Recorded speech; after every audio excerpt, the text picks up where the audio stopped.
Hi, everyone. So, welcome to the 18th Celebrity Typing live stream.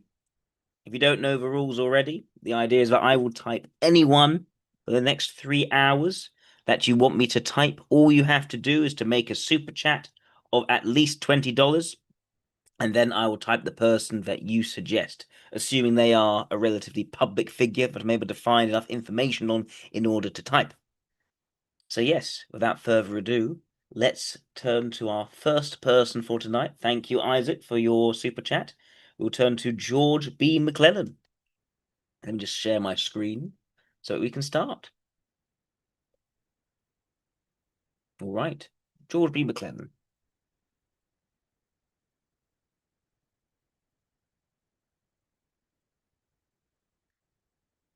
So, George B. McClellan was an American military officer, politician, and engineer who served as the 24th governor of New Jersey from 1878 to 1881. And he was a commanding general of the United States Army, basically during the Civil War period. He was a West Point graduate. He served distinction during the Mexican-American War. He was a railway executive and engineer until the outbreak of the American Civil War in 1861. Early in that conflict, he was appointed to the rank of Major General, played an important role in raising the Army of the Potomac, which served in the Eastern Theater.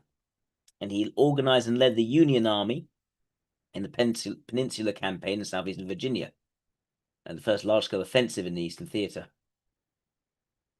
So let me see what we can find out about him. So there was it's interesting, they actually developed a mutual distrust, Abraham Lincoln and McClellan. It also says here that in terms of his battles, initially he was somewhat successful against Joseph E. Johnston, but the emergence of Robert E. Lee to command the Army of Northern Virginia turned the subsequent 7 days battles into a Union defeat. Historians note that Lee's victory was in many ways Pyrrhic, as he failed to destroy the Army of the Potomac and suffered a bloody repulse at Malvern Hill. So yeah, he had a mutual distrust with Abraham Lincoln, and McClellan was privately derisive of Lincoln. He was actually removed from command in November in the aftermath of the 1862 midterm elections. So why was this? His failure to pursue Lee's army following a tactically inconclusive but strategic Union victory outside Sharpsburg, Maryland. He never received another field command and went to become the unsuccessful Democratic Party nominee in the 1864 presidential election against the Republican Lincoln. And the effectiveness of his campaign was damaged when McClellan repudiated his party's platform, promised an end to the war and negotiations with the Confederacy. Interesting. He served as the governor of New Jersey, and in later writings, he vigorously defended his Civil War conduct. Okay, so did not get on with Lincoln, perhaps did not pursue the strategic or tactical victories he could have pursued. So what else we can find out here? Also, he remained a Democrat, but one who was the Democrat was what was aligned to the Republicans, at least in terms of the war, which was the key issue of the day, which is an interesting point of view. Not one that's going to do well in an election, to say the least. So a certain lack of awareness of that sort of thing, perhaps, or just a total disinterest in bending with the attitudes of the times. So he was born in Philadelphia. Initially, he intended to follow his father into the medical profession, attended a private academy. He attended the university at 14, resigned to the study of law after his family decided that medical education, but McClellan's older brother, were too expensive. After 2 years in university, he changed his goal to military service. With the assistance of his father, letter to President John Tyler, he was accepted at the United States Military Academy, age of 15, academy waiving its usual minimum age of 16. He's energetic and ambitious as a cadet, deeply interested in the teachings of Dennis Hart Mahan and the theoretical strategic principles of Antoine-Henri Jomini, or Jomini. His close friends are aristocratic Southerners. Okay. These associations gave him an appreciation of the Southern mind, an understanding of the political and military implications of the sectional differences in the United States led to civil war. Okay. What else can we say? So during peacetime, he had certain civilian pursuits.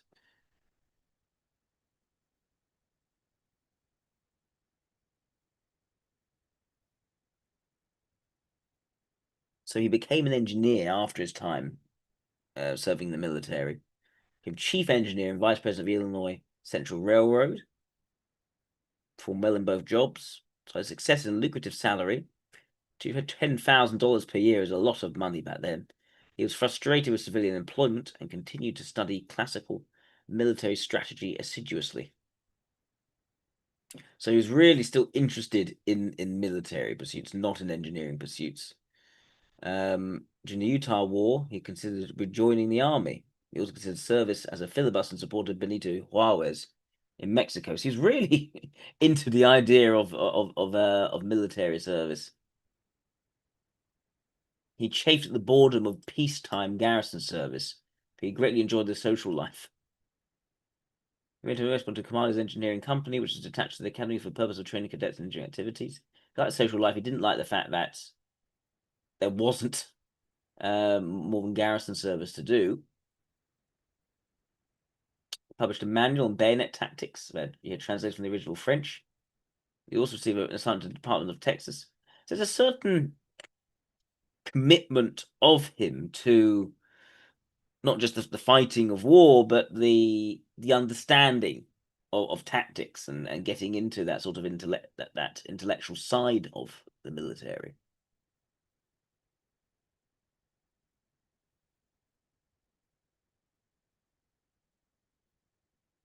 Let's see. He published Manual Bayonet. Yep. He also received assignment to the Department of Texas. He selected Yakima Pass without a thorough reconnaissance and refused the governor's order to lead a party through it in winter conditions. Relying on faulty intelligence about the depth of snowpack in the area, in so doing, he missed three greatly superior passes in their vicinity, which were eventually used for railroads and interstate highways. He was ordered to turn over his expedition logbooks, which he steadfastly refused to do, mostly because of embarrassing personal comments that he had made throughout his adventures. Interesting. It doesn't sound like someone who listens to advice very much. There's a certain headstrong tendency. I mean, this was 1852. How old was he then? So, yeah, so he was already, let's see. Yeah, he was in his 20s. He's 26 and we was doing such things as this. So, you know, not great. What else can we see?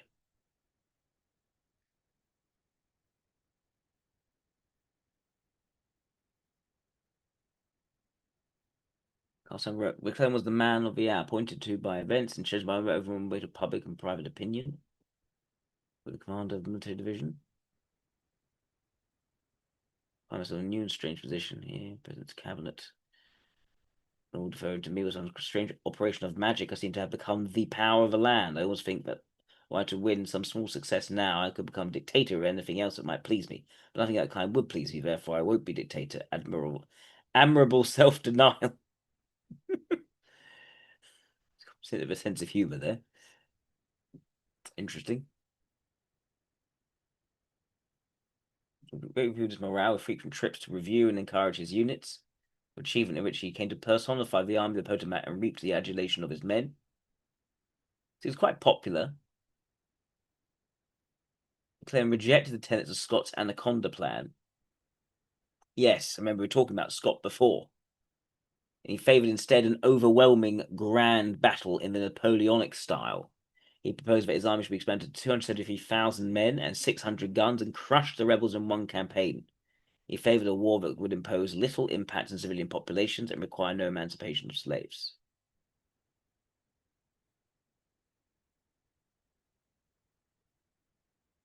So that suggests someone who's into the spectacle. There's a certain foolhardiness we also can see there. He wanted things to be more exciting, not like a sort of peacetime garrison, getting bored with engineering. But also when it came to actually some of his military exploits, going in with faulty intelligence. There's a certain impetuousness here.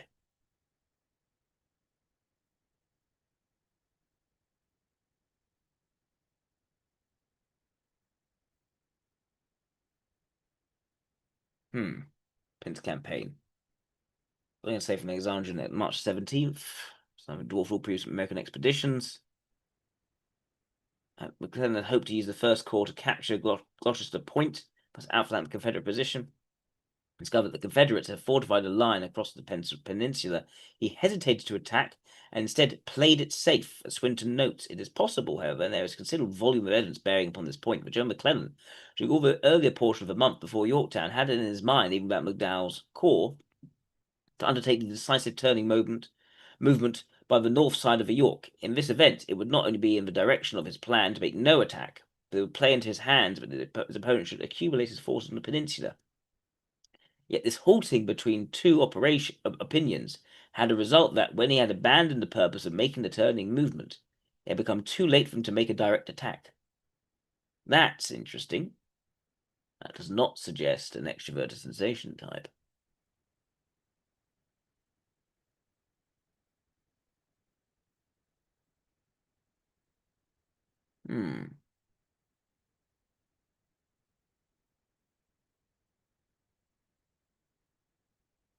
McClellan was also fortunate that the failure of the campaign, hang on, so he would no longer be able to invest Richmond. Welch's campaign, the heavy siege and artillery required would be almost impossible to transport. He was also fortunate that the failure of the campaign left his army mostly intact, because he was generally absent from the fighting and neglected to name any second in command who might direct his retreat. When he deserted his army in the Glendale and Malvern Hill battlefields in 7 days, he was guilty of dereliction of duty. Had the army of Potomac been wrecked on either of these fields, that charge of the Articles of War would have likely been brought against him. He was reunited with his army, Harrison's Landing on the James. Debates were held as to whether the army should be evacuated or attempt to resume an offensive towards Richmond.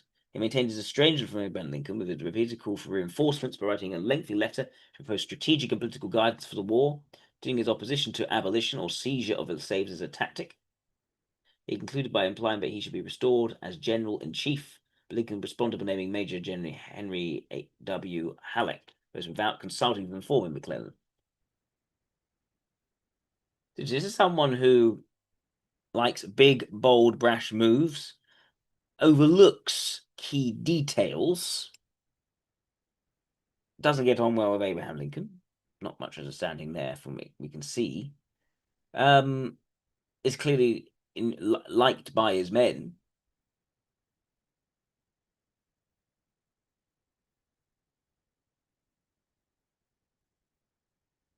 The Pope. Lincoln reluctantly returned to McClellan. McClellan to command the fortifications of Washington and all the troops for defense of the capital. But was controversial in the cabinet, and the majority of whom signed a petition to claim the present are deliberate opinion that at this time it is not safe to entrust Major General McClellan the command of any army of the United States. President admitted that he was like curing the bite with the hair of the dog. But Lincoln told his secretary, "We must use what tools we have. There is no man in the army who can manage fortifications and lick these troops of ours into shape half as well as he. If he can't fight himself, he excels in making others ready to fight." Fascinating. Fascinating. He is someone who makes other people ready to fight, even though he's not much of a direct fighter himself, can almost abandon the battle and overlooks key details in terms of intelligence before he actually moves in and attacks. Also, it can also give us way to hesitation between two battle strategies.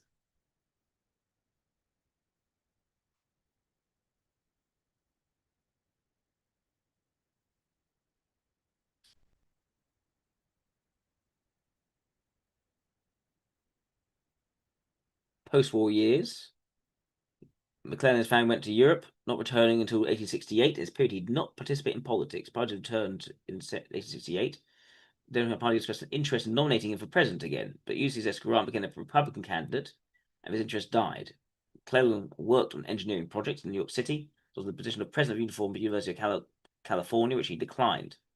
He was appointed chief engineer of New York City Department in 1870, beginning 1872. And another 3-year stay in Europe.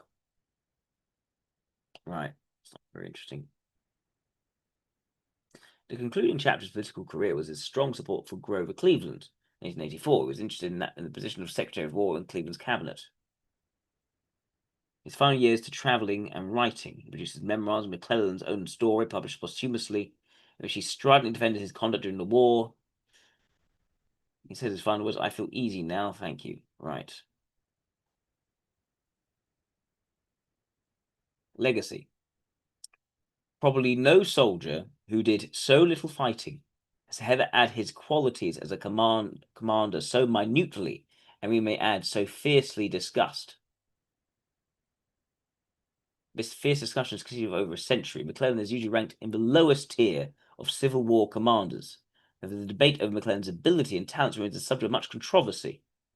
He has been universally praised for his organizational abilities and for his very good relations with his troops. We've heard him affectionately as Little Mac. Other nicknames include Young Napoleon and the Little Napoleon. He summed up his style of warfare in a draft of his memoirs. It has always been my opinion that the true course in conducting military operations is to make no movement until the preparations are as complete as circumstances permit, and never to fight a battle without some definite object worth the probable loss. It's said by Stephen Sears that indeed ample evidence that there's terrible stresses of commanding men in battle, especially the beloved men of his beloved army of the Potomac, of his moral courage and tatters. Under the pressure of his ultimate soldier's responsibility, the will to command deserted him.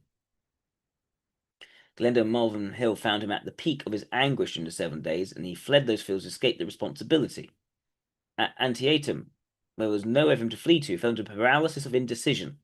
Seen from a longer perspective, he could be both comfortable and successful performing as executive officer, and also somewhat less successfully as a grand strategist, as battle commander. However, he was simply in the wrong profession.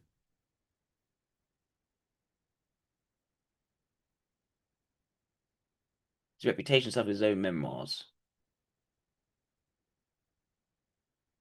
So let's go back to that point, because I think we missed exactly why he abandoned his troops.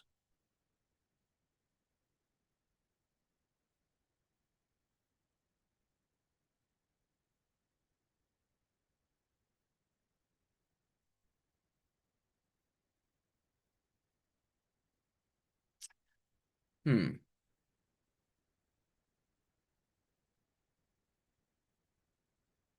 Apparently, further damaged his reputation by insulting insubordination to his by his insulting insubordination to his commander-in-chief. He privately referred to Lincoln, whom he had known before the war as a lawyer for Illinois Central, as nothing more than a well-meaning baboon, a guerrilla, and ever unworthy of his high position. He snubbed the president, who had come to visit McClellan's house, by making him wait for 30 minutes and be told the general had gone to bed and could not receive him. Because that's unnecessary.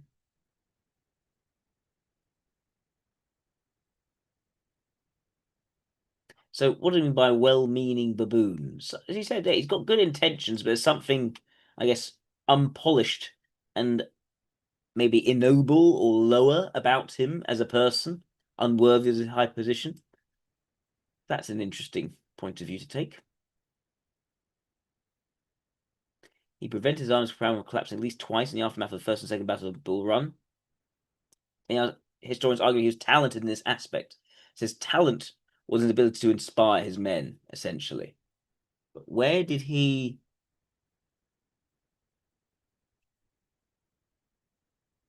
desert his army? Yes.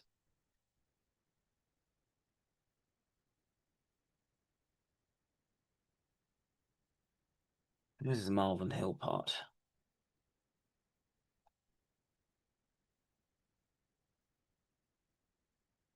So he suffered a bloody repulse at Malvern Hill. Right, let's see if there's anything else you can find on him. Let's see what's on Wikipedia.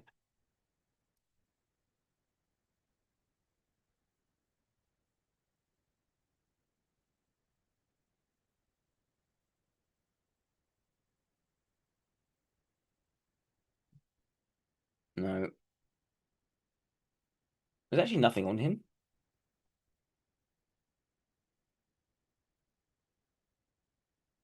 Nothing on him yet. That's interesting. Let's go to YouTube.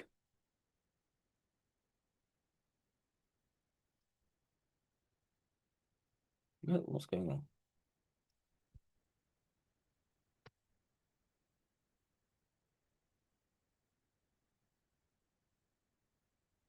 Letters from George B. McClellan. Brilliant yet controversial. Anything else? Listen to this.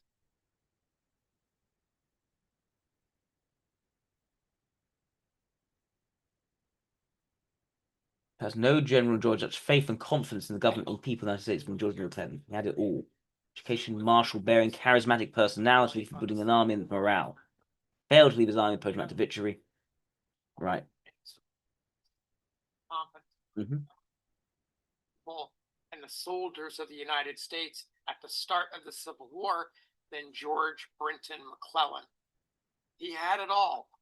West Point education, a martial bearing, charismatic personality, and a gift for building an army and its morale.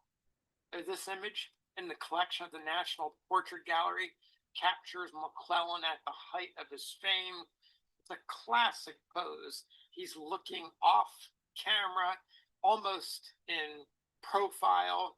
He's got the mustache, he's got the beard, in uniform, the coat puffing out around the chest, his major general's shoulder straps gleaming on his shoulders, looking powerful, has a concerned line of worry going down his brow. Just the portrait of the quintessential general. Well, for all of the look and for all of the charisma, he failed to live up to the promise. His lack of aggression and plotting movements are well known in American history and Civil War history, especially along the peninsula of Virginia in 1862. It made the press's rallying cry of "On to Richmond" seem like a cruel joke. His actions at Antietam stopped Robert E. Lee's Army of the Northern Virginia for sure, but somehow it seemed to lack energy and cohesion. Before the end of 1862, Abraham Lincoln, president, commander-in-chief, once McClellan's biggest fan, biggest supporter, dismissed him. Most veterans had only wonderful things to say about McClellan after the war, despite the failings. It's because of this that I found certain Teflon quality by one of McClellan's staff officers, James Fowler Rustling, refreshingly honest. As you'll hear, McClellan was the first senior officer to whom Rustling reported. Rustling respected McClellan as a man, but also saw his flaws. Rustling shared his recollections in his 1899 book, Men and Things I Saw in Civil War Days. So let me read to you Rustling's remembrance. He starts like this. As my commander, I saluted and honored him, and in many respects, he was indeed the beau ideal of a soldier. He certainly took hold of the green and awkward Army of the Potomac with intelligence and skill, and soon put new life and vigor into it. Our demoralized regiments and brigades were reorganized and divisioned. Our disorganized batteries were rehorsed and equipped and put to drill. Our forts were overhauled, and our line of defenses in Washington extended and strengthened. Though his headquarters were in a house in the heart of Washington, a military mistake, I always thought, yet he was in the saddle a portion of each day, and all parts of the army soon became familiar with his presence and person. His inspections and reviews were of weekly occurrence, and, notwithstanding current criticisms, were a constant and valuable school of drill and discipline to both officers and men.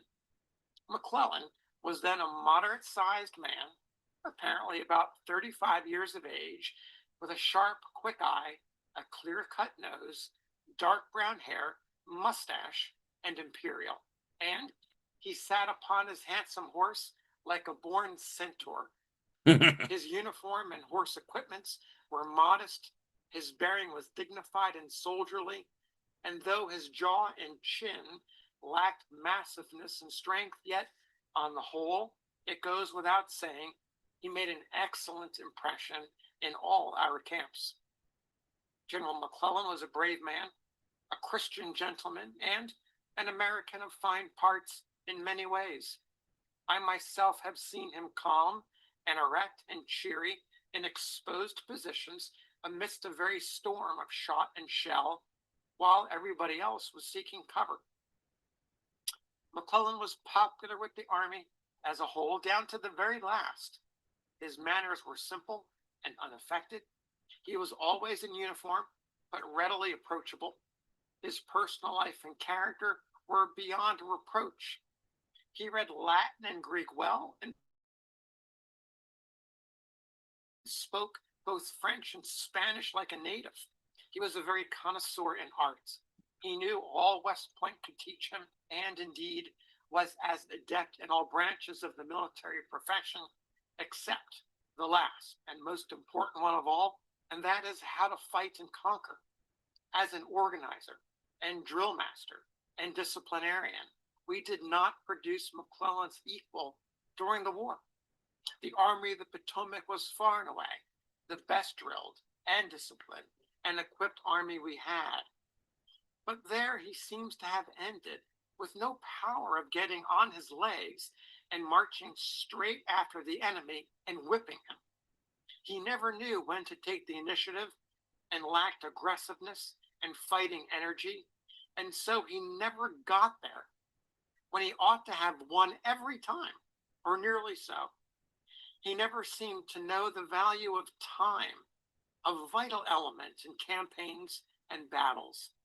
He always underestimated himself and overestimated his antagonist, a capital mistake in military affairs. And so he finally acquired the sobriquet of McClellan the Unready, or our little Napoleon. I think history will declare, when she comes to sum him up finally, that he would have made an excellent chief of staff, or perhaps a good corps commander. But as commander-in-chief of the army, where he had to think and plan and act for himself and compel others to act, and where at times he had to take tremendous risks, clearly he was not a success. And it is amazing how tender contemporary history has been of him and his deeds, or rather want of deeds, if not misdeeds. It's a good look at McClellan the man and McClellan the general. Students of the Civil War have heard many times of McClellan's slowness and lack of aggression, that engineer mentality, the need to dig in defensively rather than take the offense. But I think Rustling does a good job in separating the great qualities, the personal qualities, the leadership, the intelligence of McClellan from just that lack of urgency, that lack of appreciating time, and that willingness to get on his legs and march towards the enemy. So thanks for listening. We'll see you on the next episode of Life on the Civil War Research Trail. So what we see here is someone for whom extroverted sensation does not come naturally. Yet this is someone who I think has some quite harsh words to say of Lincoln, who even deliberately snubs him, makes him wait for him, and is very attracted to the military life, almost finding it boring to almost serve in peacetime. It suggests to be someone who values extroverted sensation, but not someone who has that as a strength. And what else we can find?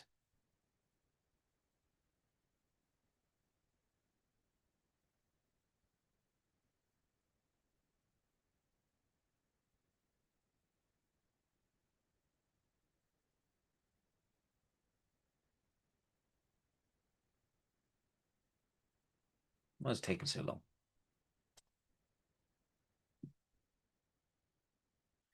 Hey all, Ron here from Military Images Magazine with a new episode of Life on the Civil War Research Trail. Today I was finishing up a piece that I've been working on for a few weeks now. It's centered on an event that occurred during the Peninsula Campaign in Virginia in 1862. In wrapping up the piece, I went to George B. McClellan's book titled McClellan's Own Story, which was published in the late 1880s, to get some of his views on the campaign. He was the commander of the Army of the Potomac, and I wanted to dot a couple of I's and cross a couple T's. And I got caught up in his book.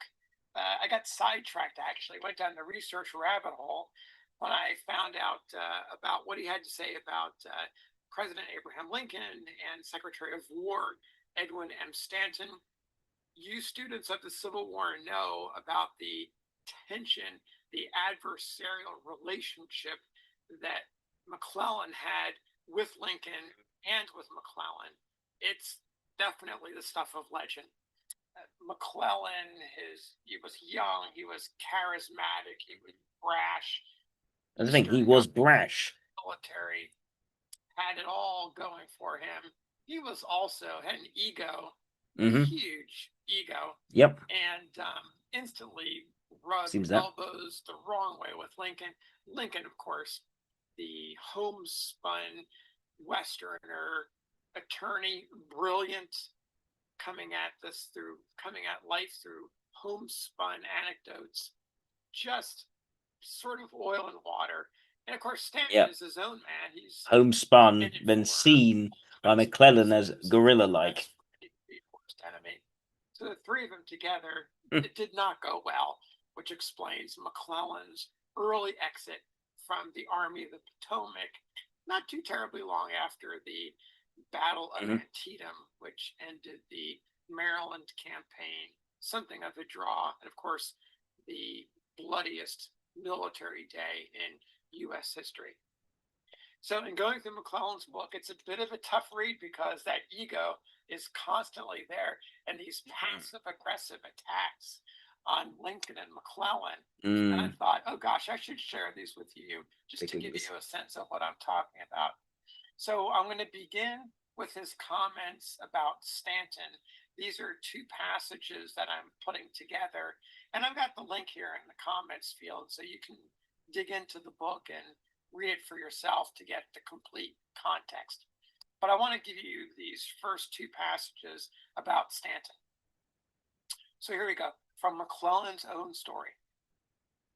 I had never seen Mr. Stanton, and probably had not even heard of him before reaching Washington in 1861. Not many weeks after arriving, I was introduced to him as a safe advisor on legal points. From that moment on, he did his best to ingratiate himself with me and professed the warmest friendship and devotion. I'll stop here for a minute just to say that Stanton at this point is in Washington. He's a lawyer. He's not yet the Secretary of War. So McClellan continues. I had no reason to suspect his sincerity and therefore believed him to be what he professed. The most disagreeable thing about him was the extreme virulence with which he abused the president, the administration, and the Republican Party. He carried this to such an extent that I was often shocked by it. He never spoke of the president in any other way than as the original guerrilla, and often said that Du Chaillu was a fool to wander all the way to Africa in search of what he could so easily have found at Springfield, Illinois. I'll pause here for another moment. If you're wondering about Du Chaillu, he's talking about Paul Du Chaillu, who was a popular American hunter and explorer in the late 1850s. That name is completely lost today. For the most part, I'm not familiar with him, so I had to even look him up. But there he is. So continuing on, nothing could be more bitter than his words and manner always were when speaking of the administration and the Republican Party. He never gave them credit for honesty or patriotism, and very seldom for any ability. Now, here's the second passage. McClellan now dealing with Stanton after he becomes Secretary of War. So here we go. Soon after Mr. Stanton became Secretary of War, it became clear that, without any reason known to me, our relations had completely changed. Instead of using his new position to assist me, He threw every obstacle in my way and did all in his power to create difficulty and distrust between the president and myself. I soon found it impossible to gain access to him. Before he was in office, he constantly ran after me and professed the most ardent friendship. As soon as he became Secretary of War, his whole manner changed, and I could no longer find the opportunity to transact even the ordinary current business of the office with him. It is now very clear to me that, far from being, as he had always represented himself to me, in direct and violent opposition to the radicals, he was really in secret alliance with them, and that he and they were alike unwilling that I should be successful. No other theory can possibly account for his and their course, and on the theory, everything becomes clear and easily explained. So there's McClellan at the end of this concluding that, of course, McClellan's lack of success wasn't his fault. It was because Stanton was part of some radical cabal of Republicans who were out to get him. Now, let me take you to the second half of this video where McClellan talks about Lincoln. Now, let's get right into it. This is a combination of also two passages that I've connected together. So here we go. My relations with Mr. Lincoln were generally very pleasant, and I seldom had trouble with him when we could meet face to face. The difficulty always arose behind my back. I believe that he liked me personally, and certainly he was always much influenced by me when we were together. During the early part of my command in Washington, he often consulted with me before taking important steps or appointing general officers. I'm going to pause you for just a moment here, because at this point, McClellan goes into about a page and a half rant, giving examples of General David Hunter and Joe Hooker in these situations, how Lincoln apparently went writing extensively and trying to control the narrative around his own actions. And McClellan was sort of like, well, I'm not really sure you want to do that. And then McClellan comes to find out that Lincoln, quote unquote, went behind his back and appointed them anyway. So here's the second part. Officially, my association with the president was very close until the severe attack of illness in December 1861. Now, pause here. McClellan is talking about a pretty serious case of typhoid that he experienced in December 1861 that kept him out of action for quite a while. McClellan continues. I was often sent for to attend formal and informal cabinet meetings, and at all hours, whenever the president desired to consult with me on any subject, and he often came to my house frequently late at night to learn the last news before retiring. His fame as a narrator of anecdotes was fully deserved, and he always had something apropos on the spur of the moment.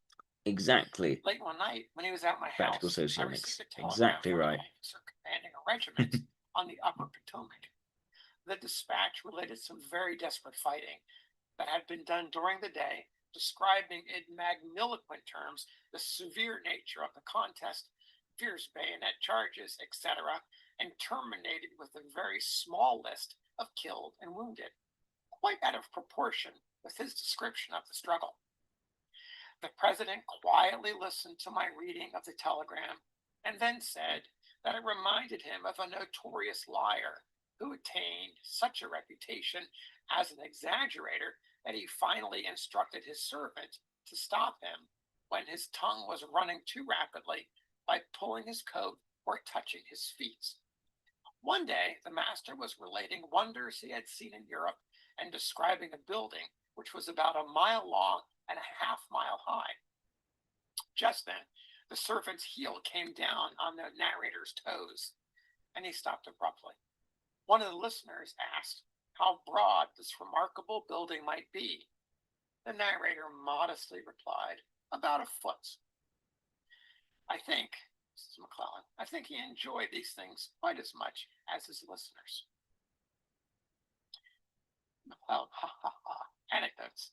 McClellan goes on to describe another anecdote that I hadn't heard before. He says he met Lincoln in Illinois before the war. You may recall McClellan was involved in the railroads. So here's the anecdote. Long before the war, when vice president of the Illinois Central Railroad Company, I knew Mr. Lincoln, for he was one of the council of the company. More than once I have been with him in out-of-the-way county seats where some important case was being tried, and, in the lack of sleeping accommodations, have spent the night in front of a stove listening to the unceasing flow of anecdotes from his lips. He was never at a loss, and I could never quite make up my mind how many of them he had really heard before and how many he invented on the spur of the moment. His stories were seldom refined, but were always to the point. So there you have it. A couple of anecdotes from George B. McClellan, Major General of the Army of the Potomac in 1861 and 1862, discussing his encounters and anecdotes with President Abraham Lincoln and Secretary of War Edwin B. Stanton. Take care. See you. All right. So I think from what we can see, George B. McClellan was a highly charismatic individual. I think he was someone who definitely was attracted to the certain grandeur and majesty of war. Was seen as a Napoleonic figure in the desire for the big spectacle, and the idea of going out and astride his horse and inspecting the men was all part of that spectacle. He had a certain easiness of bearing, which caused people to very much like him, and to be, I think, at his time, quite a bit overrated in terms of people responding very positively to him. The problem, it seems to me, is at the same time a certain amount of rudeness and brashness towards people who, well, he didn't quite see as sort of worthy of being at that sort of level, as you saw with Abraham Lincoln, despite being his person in command of him, and a certain brashness and impatience in running into things without the proper and judicious reflection on the available intelligence. But I think there's also, as well as that brashness and impatience, when it came to the need to act quickly, there was also a certain tendency to hesitate, to freeze up at that moment, which is what was the source of his failures in Malvern Hill, and then him being so overwhelmed by it, even deserting his men in that situation. So I'm led to think that exactly as Isaac and Jason say, I think EIE makes by far and away the most sense for George B. McClellan. I think, yes, it is sort of Douglas MacArthur-ish, although with worse outcomes potentially than with Douglas MacArthur. But yes, I think that's what makes the most sense for him. It makes sense that his organization comes from a sort of engineering background as well. But the key thing really is his charisma, his ability to get people to fight for him. But then that tendency when things get too much to freeze at the crucial moments of battle. Hence being the little Napoleon, not being the true Napoleon who would be able to act with that sort of tactical finesse. All right, so that's EIE for George B. McClellan. I will skip over for now Julia Louis Dreyfus because I'm only taking donations of $20 or more. I shall move on to Pell Valkyrie's donation and her suggestion that I type Saint Olga of Kiev. All right, let's do it.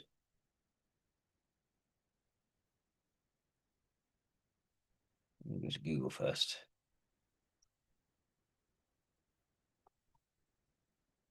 Let's go to Wikipedia first. I can find it more interesting.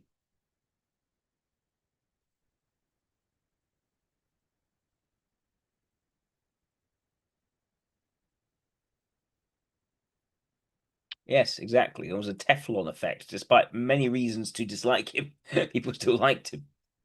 Is that right? Yes.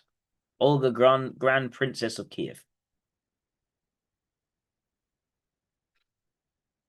Olga, also known as Saint Olga or Helga in Old Norse sources, was a prominent regent and ruler of Kiev and Rus, is renowned for her role in avenging her husband Prince Igor's death and for being the first member of the Rurik dynasty to convert to Christianity. It's a very historical one from you. Oh, I greatly appreciate it. Right. The first member of the Rurik dynasty to convert to Christianity. Her early life and origins obscure. Possibly born to a Varangian, so it's Viking family. She married Igor, the first Grand Prince of Kiev, and became regent for the sons Sviatoslav after Igor's murder by the Drevlians. Her reign was marked by ruthless reprisals against the Drevlians, including mass executions and the burning of the capital Iskorostan. Iskorostan, that's it. Thank you, DDSWIMD. I will get to Julie Louis-Dreyfus next. And she traveled to Constantinople, where she was baptized as Helena, adopting Christianity and fostering diplomatic ties with the Byzantine Empire. She laid the groundwork for the Christianization of Rus's. Is that Kiev and Rus? But I'm sure it has the apostrophe. Okay, civilization of Rus under her grandson Vladimir the Great. Canonized as a saint by the Russian Orthodox Church, Olga is venerated by as patroness of windows and converts, symbolizing the transition from paganism to Christianity in Eastern Slavic history.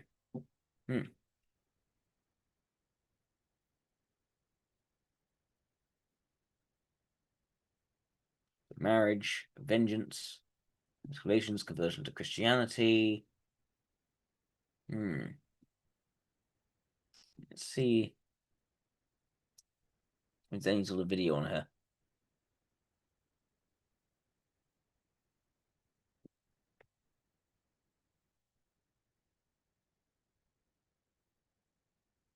She actually became a saint. Let's watch this.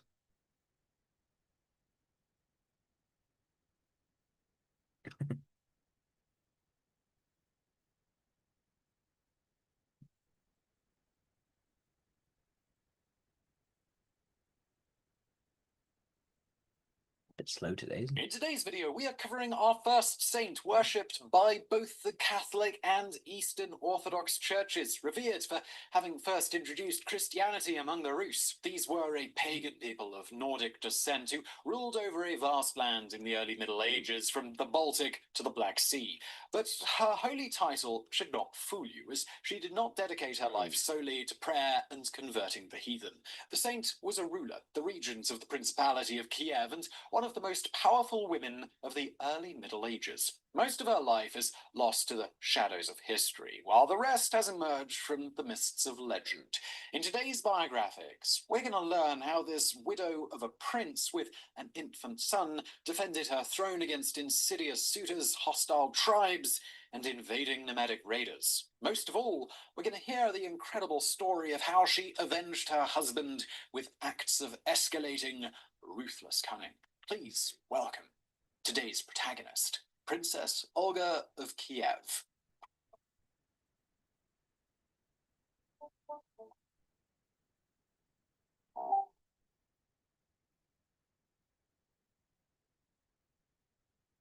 Before I begin the story of how Princess Olga defended her family and her lands, allow me So to people who don't know, the Kiev and Rus, this was almost like a country in Eastern Europe in the Dark Ages that, although it was almost the foundation of what then became Russia, it was actually run by the Vikings. So it was a Viking group out in Eastern Europe, in basically what would be Western Russia today. Okay. Come on. Why is it taking so long? I'll go back a bit. Before I begin the story of how Princess Olga defended her family and her lands, allow me to give you some context. Who were the Rus people, and what lands did they rule over? Explain it anyway. The Rus, sometimes called Varangians, were people of Scandinavian ethnicity who had founded the Kievan Rus, a political federation that lasted from 862 to 1242. This state was located in modern-day Belarus, Ukraine, and Western Russia. The capital of this federation was Kiev in modern-day Ukraine. Kievan Rus can simply be translated as the lands of the Rus of Kiev. Their Scandinavian origin was first mentioned by a Byzantine diplomat and eventual saint named Bertin, who first recorded their presence in his annals of 839. But most of the stories about the origin of the Rus comes from the primary chronicle, known also as the Tale of Bygone Years, an early Russian text from the 12th century. According to the chronicle, the original dwellers of the area in the mid-9th century had invited the Rus, described also as Vikings, to rule and maintain order in their country. One of these Vikings was called Rurik, and he founded his own dynasty, which ruled over the area for more than 7 centuries. The first Tsar of Russia, Ivan IV, also known as Ivan the Terrible, was a direct descendant of Rurik's. The Kievan Rus, however, had ceased to exist as a political entity long before Ivan. Between 1237 and 1242, the Federation was overrun by the unimpeded advance of the Mongol hordes. The Federation was divided into smaller, disjointed countries, which eventually evolved into Ukraine, Belarus, and Russia. But now let's get back to Rurik, because his bloodline is directly involved in our main story today. At an unspecified time in the second half of the 9th century, Rurik had established his capital in Novgorod, and his men had begun raiding the surrounding area in true Viking style, even going so far as attacking Constantinople. When Rurik died of natural causes, his firstborn son Igor was too young to rule and was put under the care of Oleg of Novgorod. After more campaigns to conquer and consolidate territories around Novgorod, Oleg moved the capital to Kiev to seize the enormous wealth amassed by two former allies of Rurik. In 912, Oleg died, and in a very interesting way too. A prophecy had foretold that his favorite horse would be the cause of his death. Oleg, a superstitious man, had made sure the horse was cared for as far away as possible from him. When he heard that the horse had died, Oleg considered himself free of the curse and mockingly kicked at the poor animal's skull. He chose poorly, though. A snake beneath the carcass was startled, bit Oleg on the foot, and killed him. In the meantime, Igor had come of age, and so he ascended to the throne, formally becoming Prince Igor of Kiev. By this time, he had already married a Varangian lady named Olga.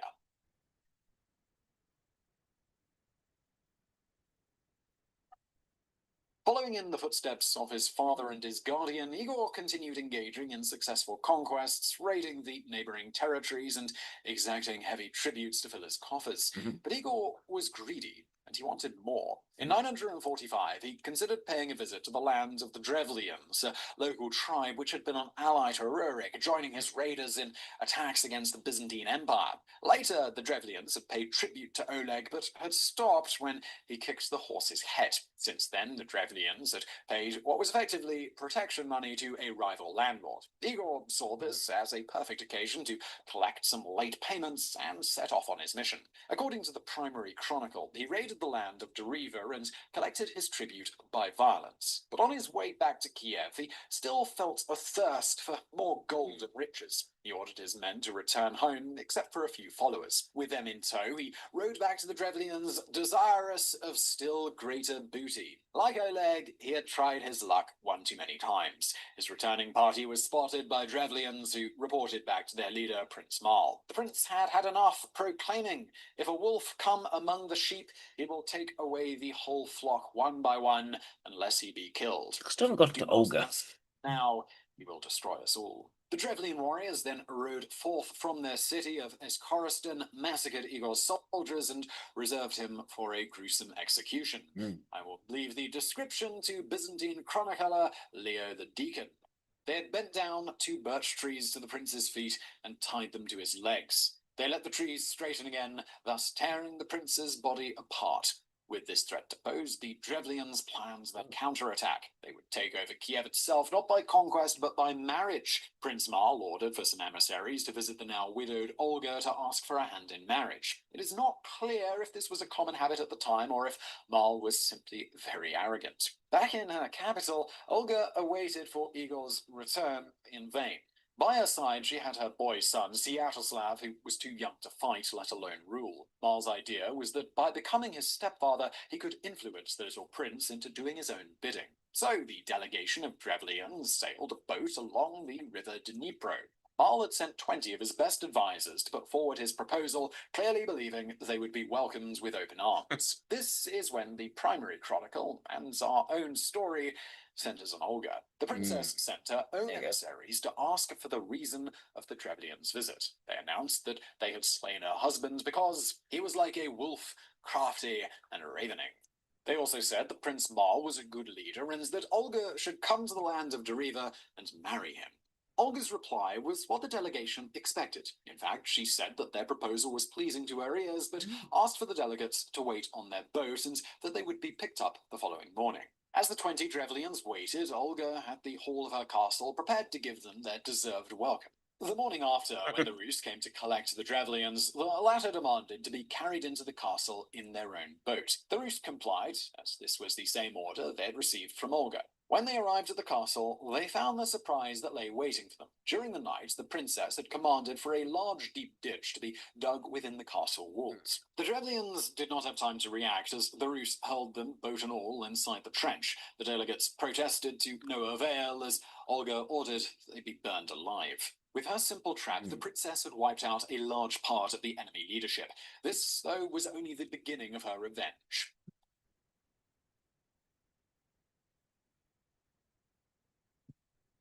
Prince Marl was unaware of what had happened in Kiev, so he was not suspicious of the message he received from Olga. She insisted that she was eager to meet, but she would only do so if Marl sent more of his own distinguished men to pick her up. The prince, who it is safe to say was quite a gullible man, agreed to it and gathered more of his chieftains, warriors, and advisors to pay homage to the Rus princess. When this second delegation arrived in Kiev, Olga demanded that they bathe before she would give them audience. The Drevlians, surely tired, sweaty, and covered in dirt from the journey, eagerly complied and entered the bathhouse that had been readied. As they relaxed inside the sauna, they were startled by a sharp noise. Somebody was locking the doors from outside. Their attempts to force their way out were futile. In horror, they heard Olga's stern voice through the wooden doors. She had just given orders to set the house on fire. First by earth, then, by fire, the Princess Regent had sealed her first 2 murderous campaigns against the enemy tribe, with their leadership almost entirely decapitated. But she wasn't done yet. Before Marl could become suspicious of the long absence of his men, she sent another message. I'm now coming to you, so prepare great quantities of mead in the city where you killed my husband, that I may weep over his grave and hold a funeral feast for him. Mead was a popular alcoholic beverage in medieval times, made with fermented honey and water. When they received the message, the Drevlians set to work preparing gallons of mead and a lavish feast. Olga arrived shortly thereafter, with a small escort in tow. She arrived at Igor's tomb and asked her men to build a funeral mound, around which the Drevlians gathered for the funeral feast. Some Drevlian, who was smarter than the others, asked what had become of the 2 delegations they had already sent, to which the sly Olga replied that they were on their way, escorted by her late husband's guard of honor. With the Drevlian judgment clouded by the rivers of freely flowing mead, they swallowed the lie very easily.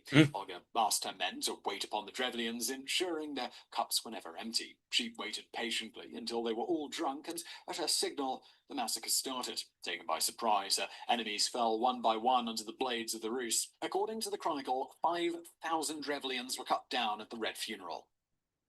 What about Boudica? A couple of female revolutionary leaders. Still was not quite enough. Olga was bent on complete and total reprisal. Again, moving swiftly, the princess returned to Kiev and gathered her army. The boy prince, Sviatoslav, joined his mother, and together they marched back to the land of Dereva. He was just a child, but when his troops made contact with the enemy, Sviatoslav was the first to cast a spear from atop his horse. His arms were obviously too weak, and the spear barely cleared the horse's ears. Regardless, Olga's generals Svienelard and Asmund proudly announced that the prince had already begun battle and pressed the vassals to follow his example. The Rus charged forward and completely routed the Drevlians. The surviving men, women, and children of the unfortunate tribe sought refuge within the walls of their main city, Iskoristan. Olga and her troops besieged the city, but the Drevlians valiantly repelled their attacks. They knew that this was a fight for their own existence and would resist to the bitter end. In the meantime, other towns and cities of their lands had capitulated, since we're now living in relative peace with the Rus. They were, of course, paying their tribute. After 1 year, Iskoristan still stood firm and look at those eyes. Another Goodness. to resolve its stalemate. Oh. One day, the besieged citizens received a message from the princess. Why do you persist in holding out? All your cities have surrendered to me and submitted tribute, so that the inhabitants now cultivate their fields and lands in peace. But you had rather die of hunger without submitting to tribute. The Derevlians started to buckle and said that they would be glad to pay tribute, but they could not trust her as she was still determined to avenge Igor. Olga was apparently relieved to start negotiations with the defenders and let them know that she had considered her slain husband to have been already avenged, not once, not twice, but thrice. After all, she had already massacred 2 delegations, plus those who had attended the funeral feast. In order to seal the peace, she demanded one last small tribute from the Drevlians, after which she would return home. Olga's request was surprisingly modest, as she realized that the city had been impoverished by the siege. She only wanted 3 sparrows and 3 pigeons from each house. The Drevlians were elated. They collected the small flocks of 6 birds from every household and sent them to Olga, who promised to lift the siege the following morning. This was the last act of Olga's plan of total revenge and annihilation. If one year of frontal assaults and siege engines could not achieve victory, the intellect of a princess definitely could. And she would do so by turning innocent, harmless pet birds into a weapon of mass destruction. She wanted her soldiers to take 1 bird each and to attach to their talons a piece of sulfur-mounting cloth. When night fell, the soldiers released the sparrows and the pigeons. Their silent wings carried them back to their nests under the eaves of the homes. One by one, the houses of Iskaristan were lit by fires. Soon the whole city was burning, its inhabitants either killed in their sleep or running in terror, unable to extinguish the flames. Some of them fled outside the city walls, but they were quickly seized by Olga's soldiers. She kept the elders captive, and some of the others sold as slaves, and many more were killed on the spot.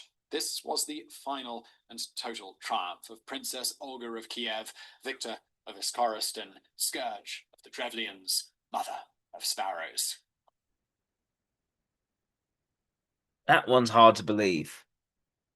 Goodness. In the following years, until Terrifying. 948, Olga continued to act as regent for her boy, Prince Vyaroslav. The Drevlians had been completely subdued and paid regular tribute to the Rus. The principality was at peace and grew prosperous. Finally, the princess set on a journey to Constantinople, or as the Rus called it, Tarsagrad, the city of Caesars. The chronicle does not offer a reason for this visit, but we can assume it was of a diplomatic nature. The Rus and the Byzantine Empire had a love-hate relationship, characterized by raids and attacks by both sides, but also by trade and occasional cooperation. It was during this period that Byzantine emperors actually started to recruit Rus warriors to their elite Varangian guard. In 948, the emperor was Constantine VII, who, upon meeting Olga, immediately took a liking to her. Impressed by her beauty and intellect, Constantine remarked that she was worthy to reign with him. We have learned by now that Olga did not take well to suitors, but in this case her reaction was, well, less violent at least. The princess did not outright reject the proposal, but simply stated that being a pagan, she could not marry a Christian monarch. But if he really insisted, he could baptize her. The emperor agreed, and with the assistance of the Patriarch of Constantinople, had her converted into the Christian Orthodox faith. The chronicle reports that Olga accepted very eagerly the teachings of the church, like a sponge absorbing water. At her baptism, she was christened Helena, and the emperor acted as her godfather at her own insistence. After receiving the sacrament, Olga, or Helena, was summoned by Constantine, who renewed his proposal. There was no obstacle now. She should become his wife. But she replied that this was not possible. He was her godfather after all, which made her his daughter in the eyes of the church. And, of course, it was unlawful for a man to marry his own daughter. The emperor considered her reply, then simply said, "Olga, you have outwitted me." He then covered her in gifts, gold, silver, and silks, and he bade her farewell. Olga had barely returned to Kiev when she received a message from the emperor. Apparently, those gifts were not entirely for free, and he expected slaves, wax, furs, and mercenaries in return.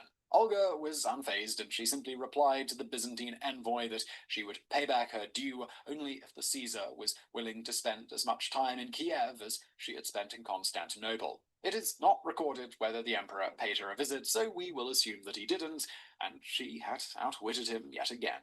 Now, as a recently converted Christian, Olga tried to spread her newfound religion among her people, starting with her own son. But Prince Sviatoslav was not convinced, fearing he would be mocked by his subjects if he did so.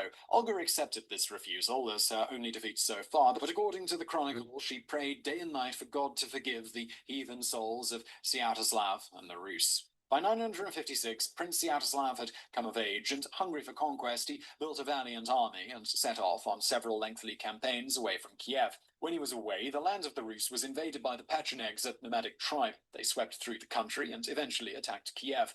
Olga shut herself up in the city with her grandsons Varapolk, Oleg, and Vladimir. Now it was her turn to be under siege. The only chance of survival for the Kievans was to send a message to a relief force on the other side of the river Dnipro. A clever boy, whose name was never recorded, volunteered for the sortie. He could speak the language of the Pechenegs, and so he simply walked out of the city with a bridle in his hand, asking the nomadic riders if anybody had seen his horse. The ruse worked, and he was able to jump into the river and swim over to the other shore. The relief army soon arrived, and their general, called Pratik, convinced the leader of the Pechenegs that his was just the vanguard of a massive army led by Vyaroslav. These Rus were incredibly crafty, and apparently all of their foes were a bunch of yokels. The Pechenegs, they bought the lie and agreed to a truce. In the meantime, Olga had sent a messenger to recall the prince, who returned in time to decisively drive the Pechenegs back into the steppes. For many years, Sviatoslav remained in Kiev, finally fulfilling his duties of ruler in addition to his early honors as a conqueror. But in 969, he announced to his mother and his advisors, the boyars, that he had no intention to remain in Kiev anymore. During his earlier campaigns, he had established his base in the city of Pereyatslavets, where all his riches were concentrated. He said, "Gold, silks, wine, and various fruits from Greece, silver and horses from Hungary and Bohemia, and from Rus, furs, wax, honey, and slaves." If that was the truth, he had a point. But Olga was sad to see him depart once again. Now aged 70, the princess was in poor health and begged him first to await her death and then go wherever he would like. The prince yielded, but he did not have to wait long. 3 days after Olga had made her plea, she died. Her son, her grandsons, and all of her people wept for her in mourning. Olga had given commands not to hold a funeral feast for her, as was part of pagan tradition. Instead, she had called for a Christian priest to perform the last rites in a subdued ceremony. It was her grandson, Vladimir the Great, who eventually converted all of the Kievan Rus to the Orthodox faith, but Olga was hailed by later generations as equal among the apostles for her role as a precursor to the widespread introduction of Christianity. In the primary chronicle, it is written that she was as the dawn precedes the day. She shone like the moon by night, and she was radiant among the infidels like a pearl in the mire. She was the first from the Rus to enter the kingdom of God, and the sons of Rus thus praise her as their leader, for since her death she has interceded with God in their behalf. Princess Olga of Kiev was canonized in 1547, officially becoming Saint Olga. She is probably the only mass-murdering saint in history, but I could be wrong. And popes have been canonized over the centuries, and these rulers can rarely have a career without getting their hands at least a little bit bloody. So I really hope you enjoyed today's video. As I mentioned at the start, what can we get from this? This is someone who, less so a conqueror, but more someone in the focus of revenge, the way that her husband was killed, was willing to go to great lengths to kill others in that revenge.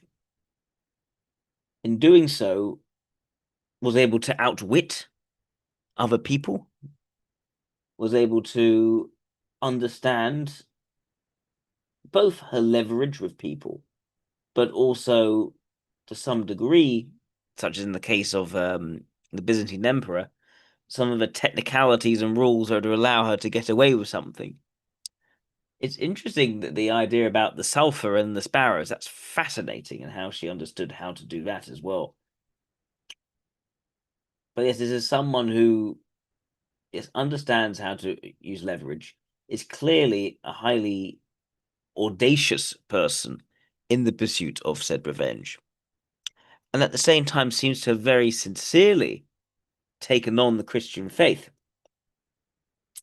At the one hand, not allowing herself to subordinate herself to the Byzantine emperor. She didn't want to do that. She wanted to stand alone independently from that, but was able to use him to gain access to this religion, which she very voluntarily absorbed in terms of information. She wanted to understand it and made a legitimate conversion and lived according to that religion for the rest of her life. She did want others to convert to it as well, but did not think to actually try to enforce her will in terms of making people convert and change their beliefs. So it's not like she pursued necessarily that total alignment in the way that maybe a beta would.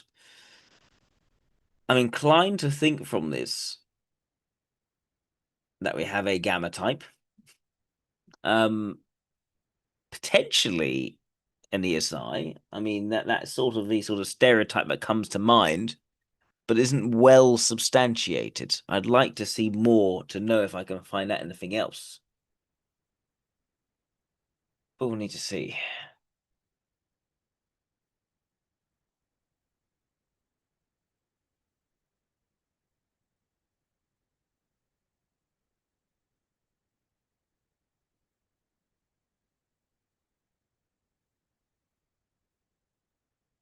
She ruled for 18 years as regent, strengthened the state by replacing the unstable Polyud with regulated fixed tribute collection, forming administrative centers that unified the realm.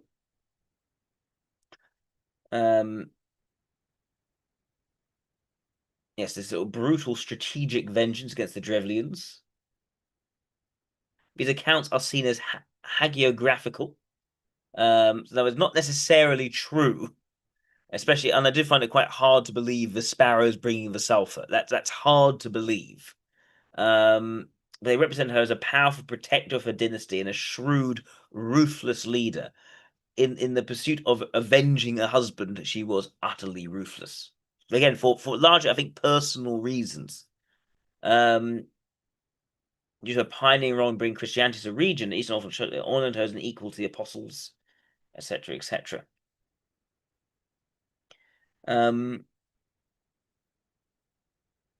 What else can we see? The changing faces of Ukraine's Saint Olga.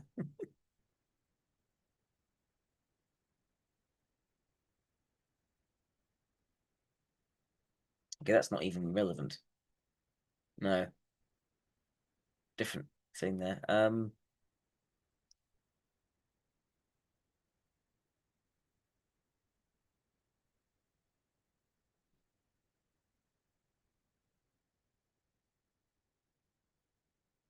So it seems to me as though she found a she her embracing of Christianity. It seemed to be a sort of commitment to some sort of otherworldly direction or journey for her. That was potentially her growth towards introverted intuition. I'm not. It doesn't seem to me that she became ideological in that Christianity.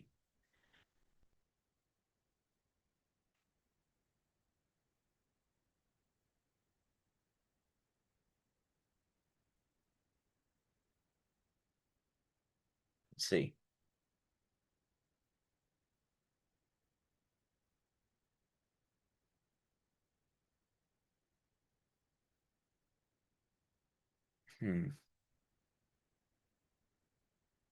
She was baptized. She demonstrated fervent devotion. Then she went back home. She had been baptized and being devout, but not being anything else. You know Helena, yes. So Olga was worthy to reign with him in his city. So the emperor was interested in marrying her.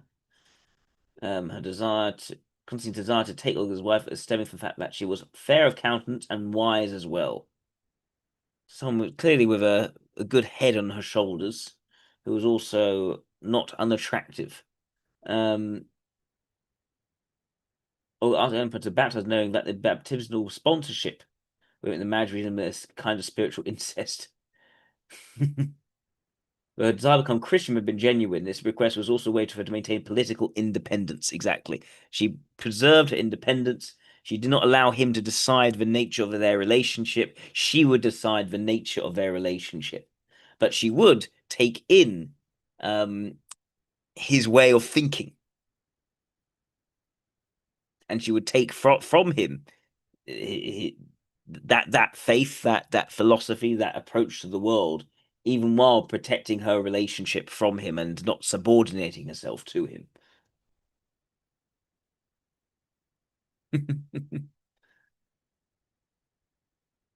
The story proposal was a literary embellishment according to Francis Butler. Unlikely to have occurred. In fact, at the time of her baptism, Constantine was already had an empress.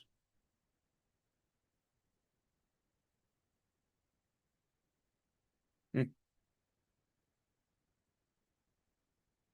She urged Sviatoslav to be baptized. He would not listen to suggestion. She not tried to. I mean, she urged him, didn't go beyond urging. It seems. I mean, would she have had the ability to force him, even if she wanted to? I don't know. I doubt it.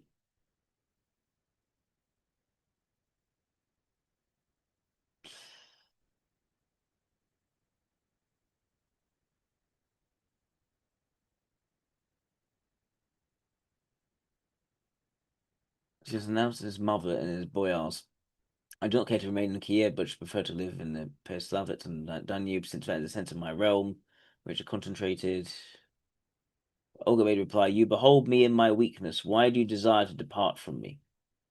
But she was already in precarious health. She thus remonstrated with him and begged him to first to bury her and then to go wheresoever he would.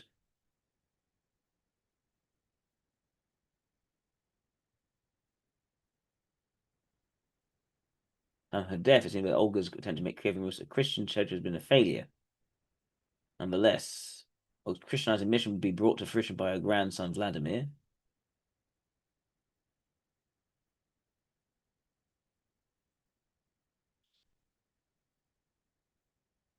He was radiant, but she shone like moon by night, and which is radiant among the infidels like a pearl in the mire, since the people were soiled and not yet purified of their sin by holy baptism. Okay.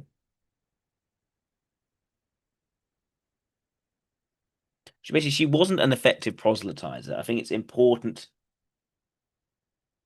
to keep in mind she was not an effective proselytizer. This was more her own article of personal faith, and she urged some people to convert, but she did not embark on a big conversion drive to quite the same level.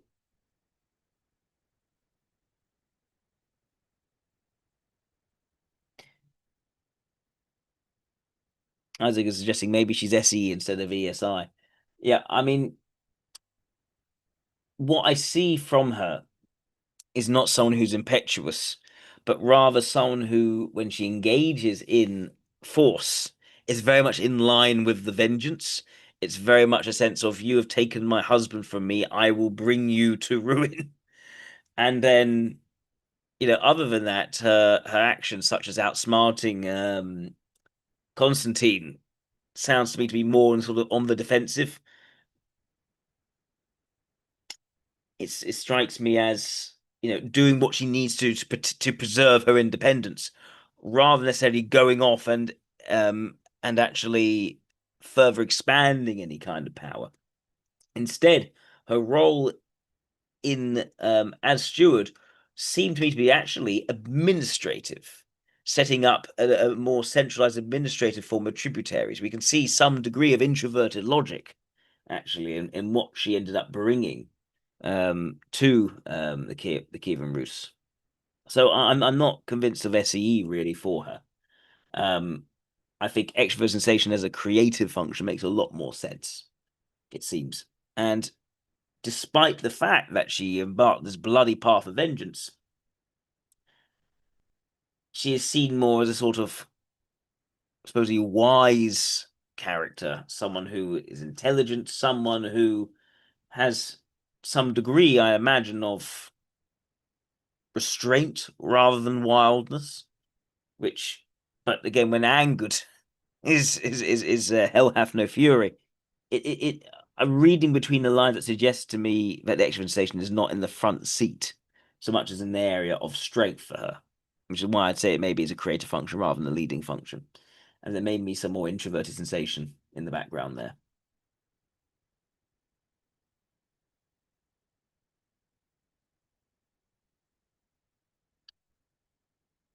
But also sort of this movement to convert to Christianity and really devotedly adhering to it. It wasn't just a sort of pragmatic move, but it was always quite sincerely taken on. Again, suggests to me more. There's a bit more introverted logic there. I think introverted intuition is more pushed by her, perhaps in that sort of in that decision.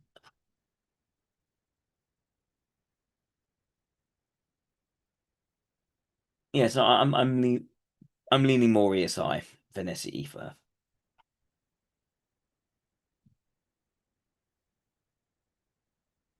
What did you see absorb about Christianity? So here's what it says. The reigning emperor then Constantine Leo. The emperor wondered at her intellect. He conversed with her, remarked that she was worthy to reign with him in his city. Olga heard his words. She replied that she was still a pagan. But if she desired to baptize, she should perform this function himself. She would be unwilling to accept baptism. Clever. So tricking him. Very good at tricking people. Very good at understanding what they want and how to work with them and to manipulate them in that respect. The emperor, with the assistance of the patriarch, accordingly baptized her. When Olga was enlightened, she rejoiced in soul and body. The patriarch who instructed her in faith said to her, "Blessed art thou among women of Rus, for thou hast loved the light and quit the darkness. Sons of Rus shall bless thee to the last generation of my descendants." He taught her the doctrine of the church, instructed her in prayer and fasting and almsgiving and the maintenance of chastity. She bowed her head, and like a sponge absorbing water, she eagerly drank in his teachings. So there's something there that suggests to me that the logic is not stubborn. I think her logic is flexible.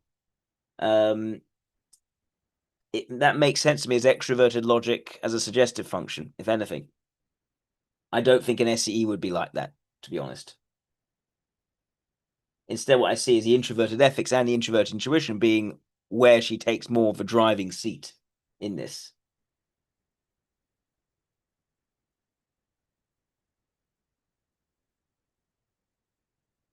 So yeah, with the information I have here, what's available, I'm inclined to think ESI over SEE.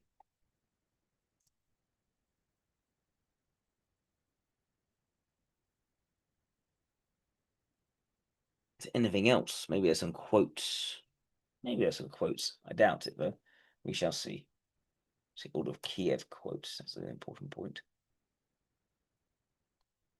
God's will be done. Well, your proposal is pleasing to me, indeed, my husband not rising again from the but I desire to honor you tomorrow in the presence of my people. Return now to your boat and remain with it. And there with an aspect of arrogance, I shall send for you on the morrow. You shall say, we will not ride on horse and go on foot, carry us in our boat, and you shall be carried in your boat.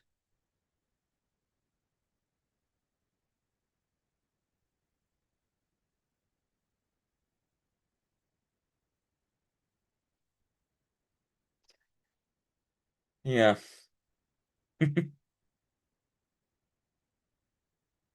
Anything else? I don't know if there's any more information I can find on her. I mean, she is from the Dark Ages. But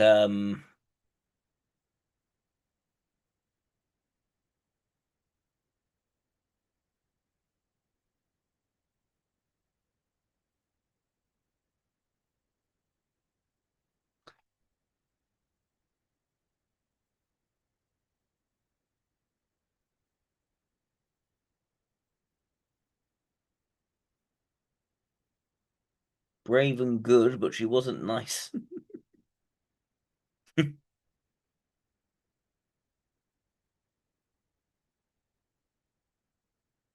mean, the vengeance is a very particular. She took vengeance very, very far.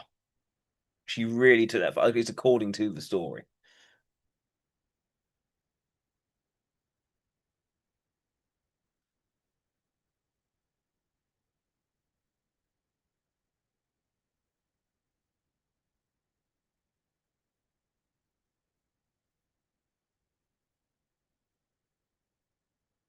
I mean, the overall shape of her can only really make sense as ESI. I think I should move on now, unless people have any sort of objections, any further thought, anything else they think I should be looking at, which I'm not aware of here. Please speak up in the next minute.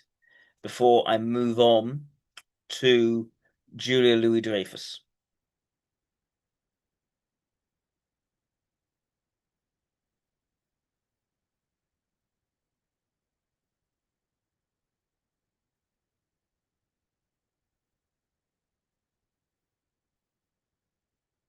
No, nothing on the from anyone. Okay, good. Let's move to Julia Louis-Dreyfus then.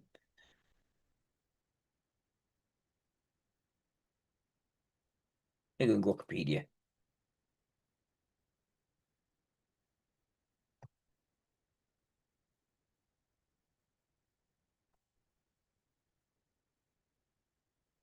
She's an American actress, comedian, producer known for roles in television and comedy series, One Manhattan, to a French-born billionaire father with the commodities firm Louis Dreyfus Group, an American mother who worked as a tutor and writer. She grew up in affluent circumstances across New York and later Washington, D.C., following her parents' divorce.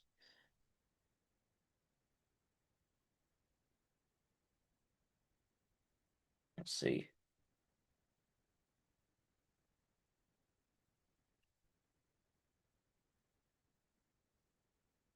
She developed an interest in acting during her high school years, participating in various theatre productions and her performance skills.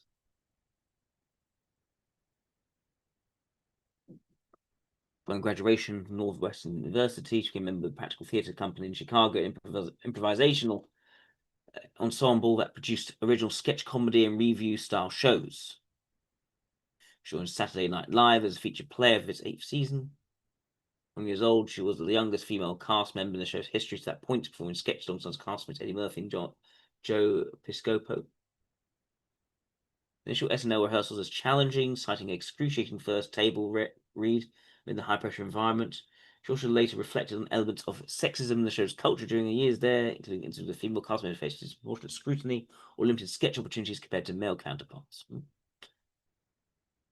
Seinfeld, a mainstream breakthrough. She was cast as Elaine Benes, I think it's pronounced, in the NBC sitcom Seinfeld, shortly after the unaired pilot episode, The Seinfeld Chronicles, which debuted in 1899 without her character. First appearance occurred in the series premiere of The Stakeout, the start of the 9-season run alongside Jerry Seinfeld, Jason Alexander, Michael Richards. Post-Seinfeld challenges and transitions. In the Seinfeld 1998, she faced challenges and transition to new leading roles, with industry observers noting a Seinfeld curse affecting the principal cast's ability to replicate prior success amid typecasting and concerns. There were smaller supporting parts of films such as Dick, she portrayed a Watergate intern, and What Women Want, appearing briefly as a colleague in a supporting capacity. It was not positioned as a central figure and underscored a period of limited on-screen prominence compared to her Seinfeld tenure. She shifted towards voice acting during this time, providing the voice of Molly the Horse in Animal Farm in 1999, and the Blue Fairy in the Disney Channel television movie Geppetto. She was a guest star in episodes of Curb Your Enthusiasm and voiced characters like Gloria on The Simpsons from 2001 onward. Her primary attempt at a post-Seinfeld starring role came with Watching Ellie. She had Ellie Riggs.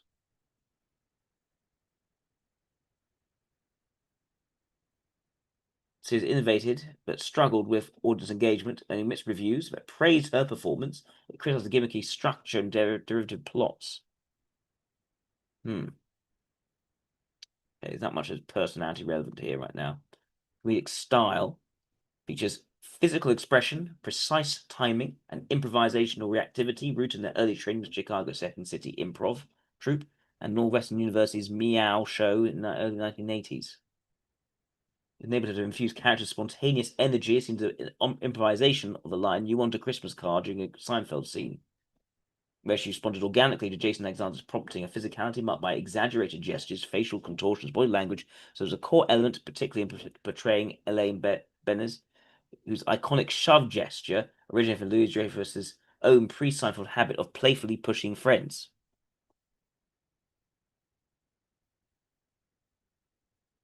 Transitioning to Veep, her technique evolved towards rapid-fire verbal insult comedy with an improv-heavy production process, where scripts remained fluid during filming to capture raw, multi-layered interactions.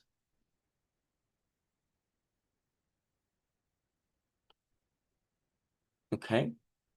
Criticisms typecasting industry hurts critical acclaim and multiple Emmy wins for comedic roles. She used to face typecasting as a performer confined to humor, with industry observers noting that dramatic opportunities remain scarce. She remarked that no one is offering any dramatic roles, attributing this to being pigeonholed despite her extensive awards, all earned in comedy categories.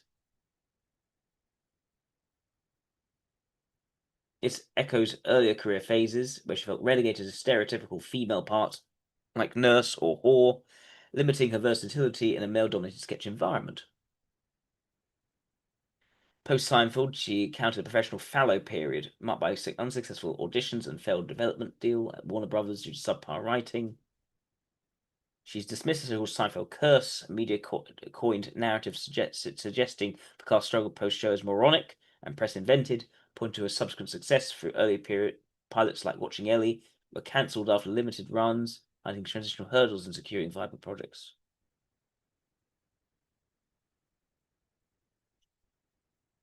Industry-wide challenges such as sexism comedy and recurrent obstacles.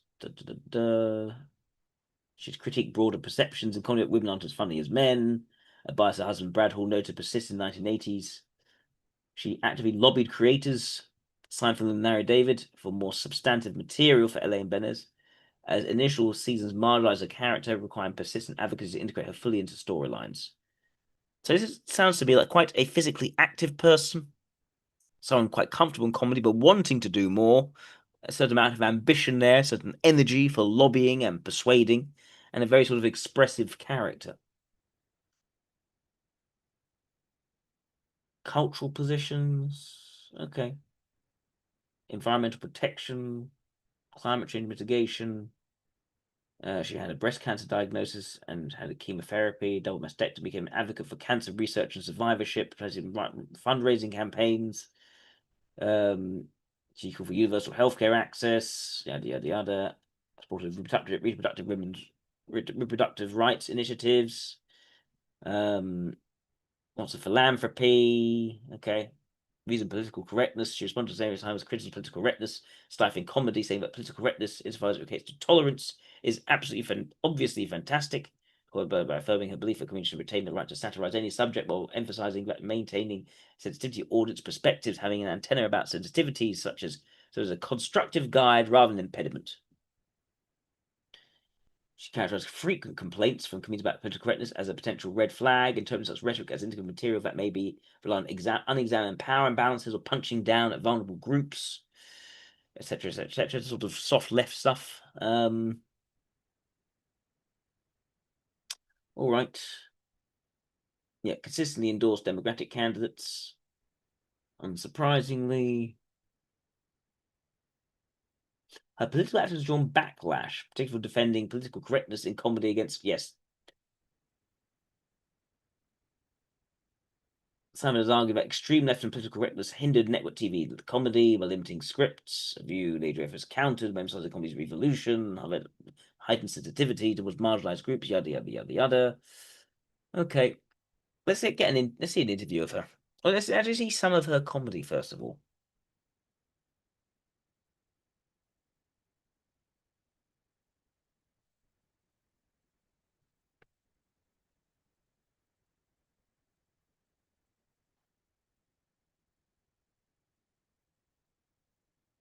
Try some of that first.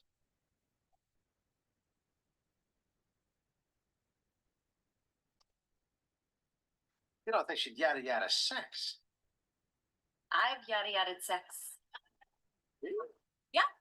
I met this lawyer. We went out to dinner. I had the lobster bisque. We went back to my place. Yada yada yada. I never heard from him again. But you yada yada over the best part. No, I mentioned the bisque.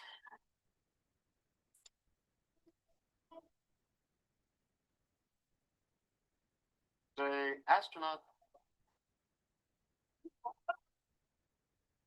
You took too many of those pills. Astronaut?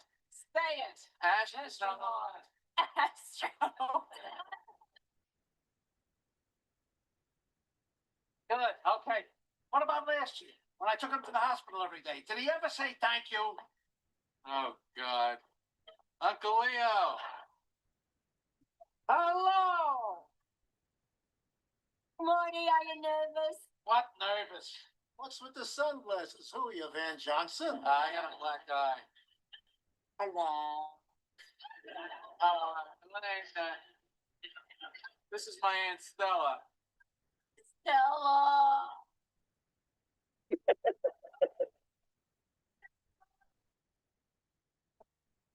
Goodness. We saw you on the Tonight Show last week. I thought Johnny was very rude to you. He didn't even let you talk. Oh, no. You need some new material. I've heard you do that dog routine 3 times. Stella.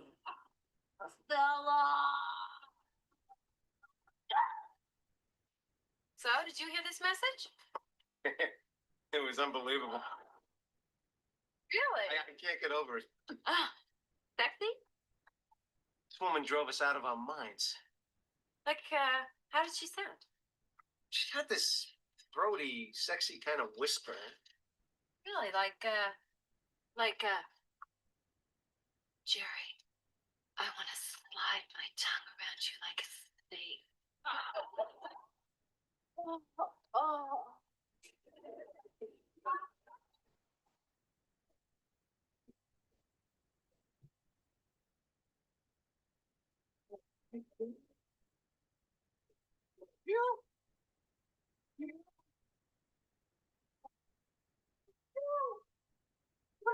I stopped in the club to see him, and I was standing in the back while he was on, right? And there was this tape recorder there, and I got this impulse.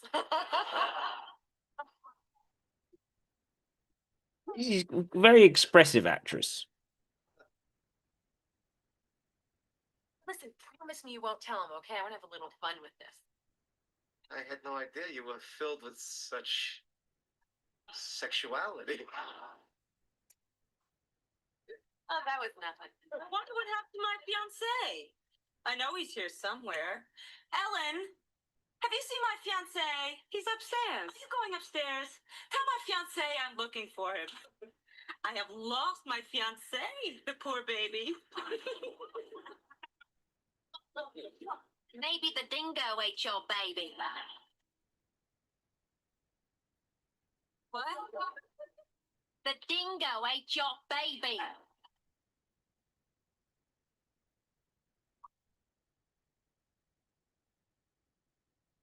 Okay, let's see some examples there. And I guess this is a bit different. Let's see what she's like in Veep. Hey, Sue, did the president call? No. No.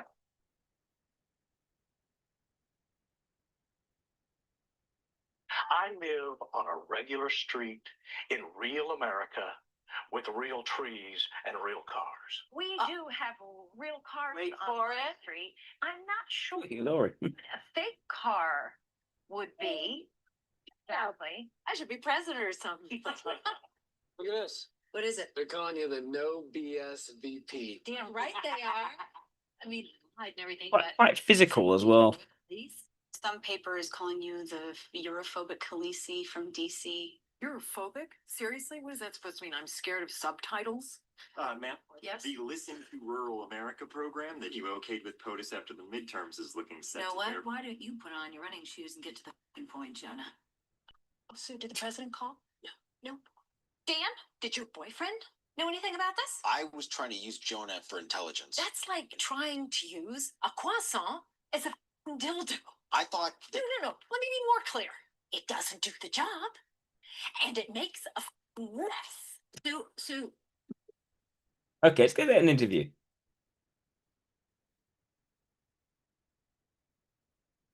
Right. Maybe not good, Letterman. Let's see what else there is.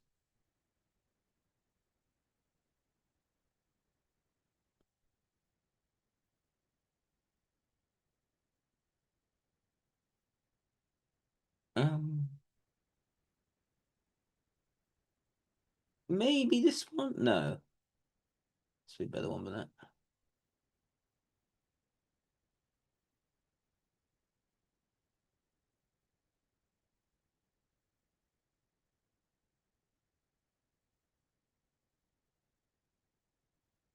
Anyone? Are any decent interviews? Why are these talk show interviews so shallow?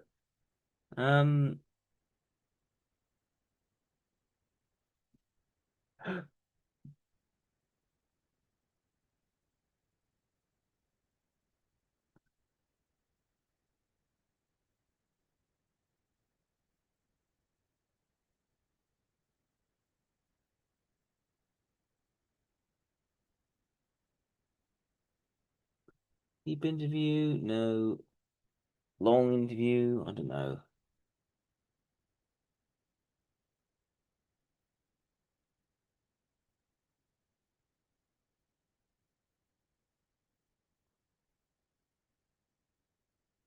Times Talks? This probably is a decent one. Let's see.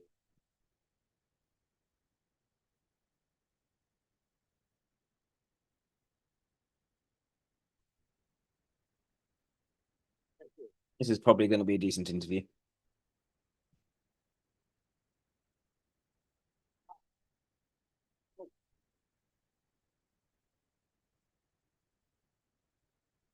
Well, that's a nice warm welcome, huh? Yeah. Pretty warm. Could have been warmer, but I'll take it.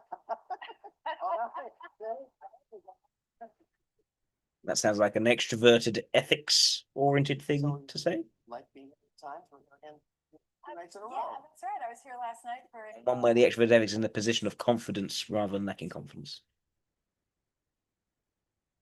Excited to be back in the same very chair. Yeah, it's great to have you. And what does it feel like to be like the vice president? How's that? I dig it. I love it. Yeah. Yeah. It's Could you do it in real life, do you think? no, I could not. But I certainly can pretend to do it. It's a very ripe area comedically, I believe. And the reason I think so is really because if you think about it, I challenge you to think of a single politician in Washington who aspires to the vice presidency. Right. It's interesting. And therein lies kind of fundamentally the comedy of the show. Right. To tell you the truth. But it doesn't make you it's not a role that gets in your head so much then. Like Gets in your head? What do you mean? I'm the vice president on set here. Well, of course, you're saying they don't have any power anyway, so I guess. They are. It's a powerful position, and yes, and yet at the same time, it's powerless. Yeah. And in our situation, in this show, the backstory is that Selena Meyer was a very successful politician prior to this She's a senator? moment. She was Yeah. in Congress, and then she was a senator from Right. Maryland, and a very good senator. And then she was a contender for the nomination for her party, for the presidential nomination. And it looked like she might be the nominee for a certain period of time until there was an incident or two that we allude to, one of which may have been the wearing of some odd shaped hat that set her back. And anyway, she ultimately came in third in the primary race. And then she was asked to join the ticket. Right. So that therein is the backstory, although, you know. Well, it's getting some great advanced buzz. You got to be excited about it. Yeah, I am excited. Yeah. It's nice that people are sort of jumping on it even before it's getting out there. Yeah, isn't that extraordinary? You jumped into this after you obviously had a nice run your previous. Yeah. Did you want to get right back into a sitcom, or did you? Yeah, I did actually. I really like to work, and My next question. Really likes to work. yes. You got a pen? I'll write it for you. Yes. Yeah. I do, and I was hoping to get into it right away. I didn't anticipate this happening so quickly. You never know when a good idea is going to come along, but when it does, you've got to grab it. And this was pitched to me. I heard about it. It was in development at HBO, and my agent said they're developing a show about an unhappy vice president. And I thought, oh man, that sounds so good. It immediately appealed to me. And then when I heard Armando Iannucci was the brains behind it, I thought, oh, I got to. Always written for a woman? Yes. Yes. Imagine that. No, but No. I say that because it could easily could been a easily been, man. sure. Yeah, Mhm. but it was always written to be a woman. So tell us a little bit about Armando, because probably the audience doesn't. Well, yeah, actually, and probably they don't, but you'll know of him soon. Armando is a genius, and I actually say that very seriously. And he's a wonderfully kind man to boot. But he's a Brit, and he's an icon in the UK. And although in the States nobody knows of him yet, but a huge icon. He's got a show in the UK called The Thick of It, which is a masterfully done program. It's a huge hit there. And then, of course, he Also a political satire. Right. Mhm. And then he did this movie In the Loop, Right. for which he was nominated for an Academy Award with James Gandolfini, and again a political satire. Right. And I encourage everybody to rent it because it's really, you'll get a kick out of it. And so let's see. And then so we met for what was supposed to be a brief little meeting to talk about the concept and so on. We were supposed to have tea, and it turned into a 3.5-hour brainstorming session about the project, about the character, about the tone, about the this, about that, and it was really exciting. Yeah. And we got along very well, and you know, talking about political mannerisms, because really that's what this show is about. It's really about behavior in politics as opposed to actual ideology. There's not a political point of view other than to say that these are people, these politicians who are very human. And let's peel back those layers and see what's going on behind the curtain in that real way. And when it was presented to you, was the character described to you in a way that you kind of grasped, like, oh, I get her, I can get that? Yes, absolutely. And but I mean, this is very much Armando's process. I mean, he has a notion and he starts to write it, but then he's very collaborative with the actors. So even in that first meeting we had, he said, you know, well, I'm thinking she's trying to get, he was telling me the idea of the pilot, which hadn't been written, but the notion that she had this It's a bit idea to thin, get a clean job. this just like interview content. she was gonna sort of I think create it was very all these motivated by Veep specifically, rather than being more biographical. show that I just wrapped doing Christine. I tried to green up our set. Yeah. And which I did with some success, including I had all of the plastic utensils replaced with cornstarch utensils. Cornstarch utensils. Yeah, they exist, you I know. hadn't heard that until I saw the pilot. Yeah. And so the first day we had him, and I got my coffee, I'm stirring my coffee, and I pull the cup up, and I mean the spoon out, and it just It melted. It right? melted.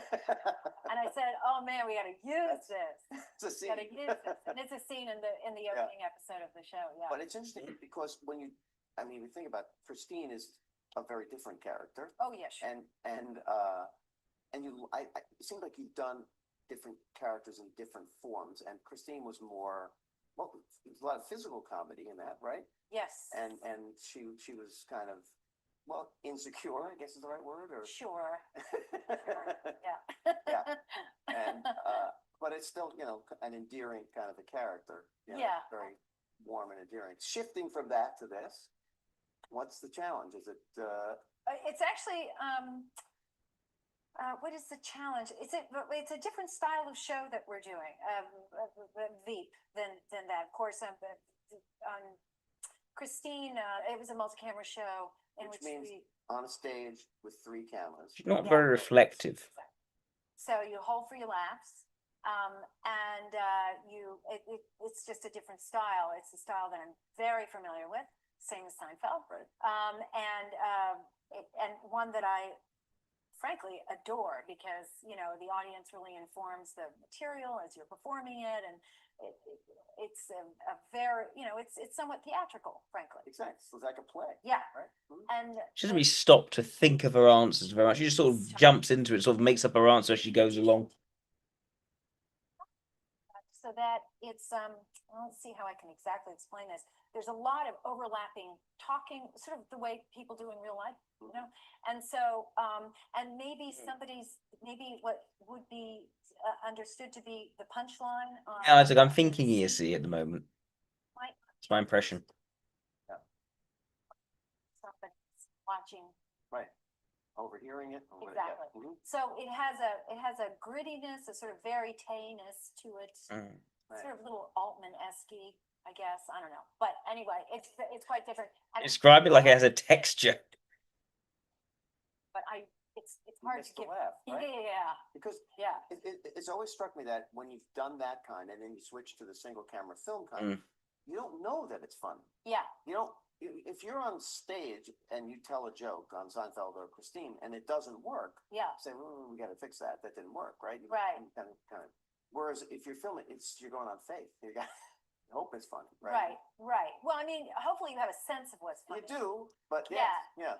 You know, but I will say that, you know, I did, particularly in the beginning, I would go back to the monitor a lot and I'd watch playback to see if that really did work. And Shouldn't really run with that suggestion from him.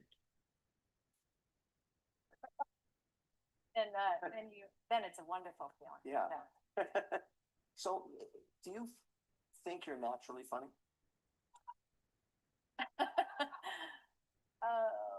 I mean, you've done comedy your whole career. Well, I guess you could have a good sense of humor.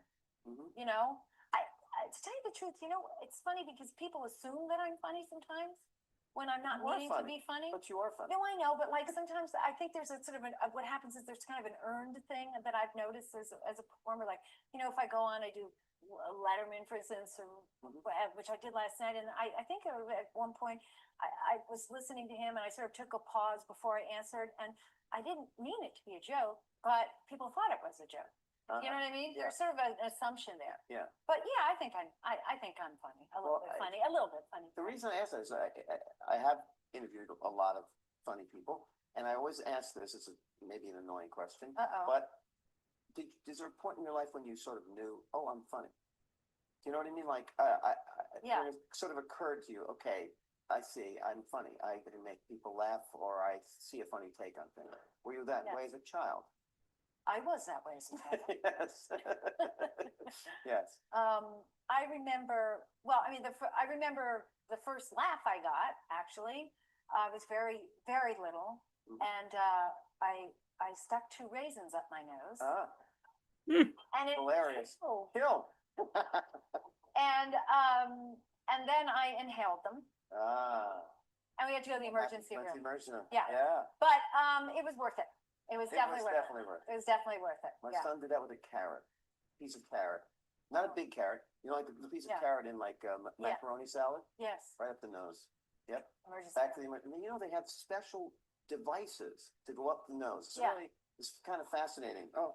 It's absolutely. We'll move on from an that. astounding fact. I guess we'll move on, but no, let's dwell on that. Well, exploring your comedy talent. You went to Northwestern. I did. For theater, right? I did. Yes. Did you specialize in comedy? No, but I got a lot of comedic roles. Although not all comedic roles, but the ones that seemed to work the best. I will tell you this: when at Northwestern, there was a show, and still is a show there, called The Meow Show, and it's sort of a comedy improv show. And in my freshman year, I got into it. Lord, I mean, I really felt like I made it. I mean, made it. And I kind of had on campus. It was really a cool thing to get into. And that sort of was the beginning of a direction for me. Met a lot of people who were still in my life now, as a matter of fact, good friends. And then I did Second City while I was going to Northwestern too. But I started to get the jobs that I started to get were jobs in with comedic material. Well, it's interesting. I was going to ask about Second City because you were in college, but were in the troupe, or you were taking classes and then you moved into the troupe, or no, I got into it. Went and just auditioned. That's pretty also amazing too. Yeah, it was. It was pretty amazing. It was hardly a glamorous gig because I was in the touring company. I wasn't on the main stage, so we would go to Dundee, Illinois, and to the Chateau Louise and perform for a number of alcoholics. And That Doing was, improv for alcoholics. yeah, good times, good times. But they always say fabulous training, right? Because Yes. you gotta use your brain and That's right, come up with things, right. and somehow right after that you auditioned for Saturday Night Live, right? Well, in fact, I didn't audition. I was you doing, no, I was doing a show then with the Practical Theater Company in Chicago, which is the theater company that my then boyfriend, now husband, Brad Hall, was one of the founders with his best friend, Paul Ross. And we were doing this show that was a success in Chicago over the summer. A big success actually in Chicago between my junior and senior year of college. And Dick Ebersol and Bob Tischler, Right. who were producers of Saturday Night Live at the time, came to Chicago and they saw our show. Mhm. And we didn't even know they were in the audience. It's one of those stories. Oh, interesting. Yeah. And so afterwards they said, we'd like to hire all of you to come and be on Saturday All Night of Live. you? Yes, it Wow. was me and Brad and Paul Ross and Detailed memory. Right. Showed Yeah. up, and off we went. Yeah. Right. And you went off to Saturday Night Live at No no sign of abstract imagery or just relating what happened. And, a lot of people don't realize you were on that for 3 years. Well, because I was horrible on it. You weren't as horrible as you were unseen. You didn't get many shots. I didn't get yes, but what I guess what I mean to say is that I went in very unprepared. And I didn't know what I know now about how to negotiate that terrain. Right. And I also was incredibly naive, and I thought that it was, it was an ensemble, and we'd all come up with material together, and I mean, because that's how we did it at school, and that's how we were doing it at Practical Theater Company. But it didn't really work like that. We do everything together. Yeah. Yeah. And so I should say that I am not a writer. I can work with writers and I can write with people, but I'm not myself alone a writer. And so that is Collaborates and works with people. Someone to generate material for you there, and right. And that was intensely fought over because Exactly. the writers would line up with the people they liked or could perform their material, and Exactly. Right. So it was a tricky time. Those years were like what? You were just fumbling along. It's just an awareness of extroverted sensation, but not a valuing of it. I mean, I really did come out of that experience. Like it's an unfortunate part of our world. We have to deal with this thing, but but I know there's this thing now. Like grad school in a sort of weird kind of way, but I knew that I knew that I had to have fun in order to get anywhere. And so Pollyanna-ish, but in fact, it really is the truth. That's been my experience as a performer. That if I'm having a good time doing something, I'm really enjoying it. This is so basic. What in the hell am I talking about? Of course, that's true for everybody, but it is. Is that true for everyone? I don't think it is true for everyone. But for her, having fun is what she equates to being successful. That's how she becomes successful, having fun. I was definitely beaten up there, and that was a bummer. Having said that, though, I felt like, well, screw you, I'll show you, or something, I'll get another gig somewhere. But and Brad was performing too, right? So he was, he was. He was doing more. He was, because he did the news for 2 years. That's right.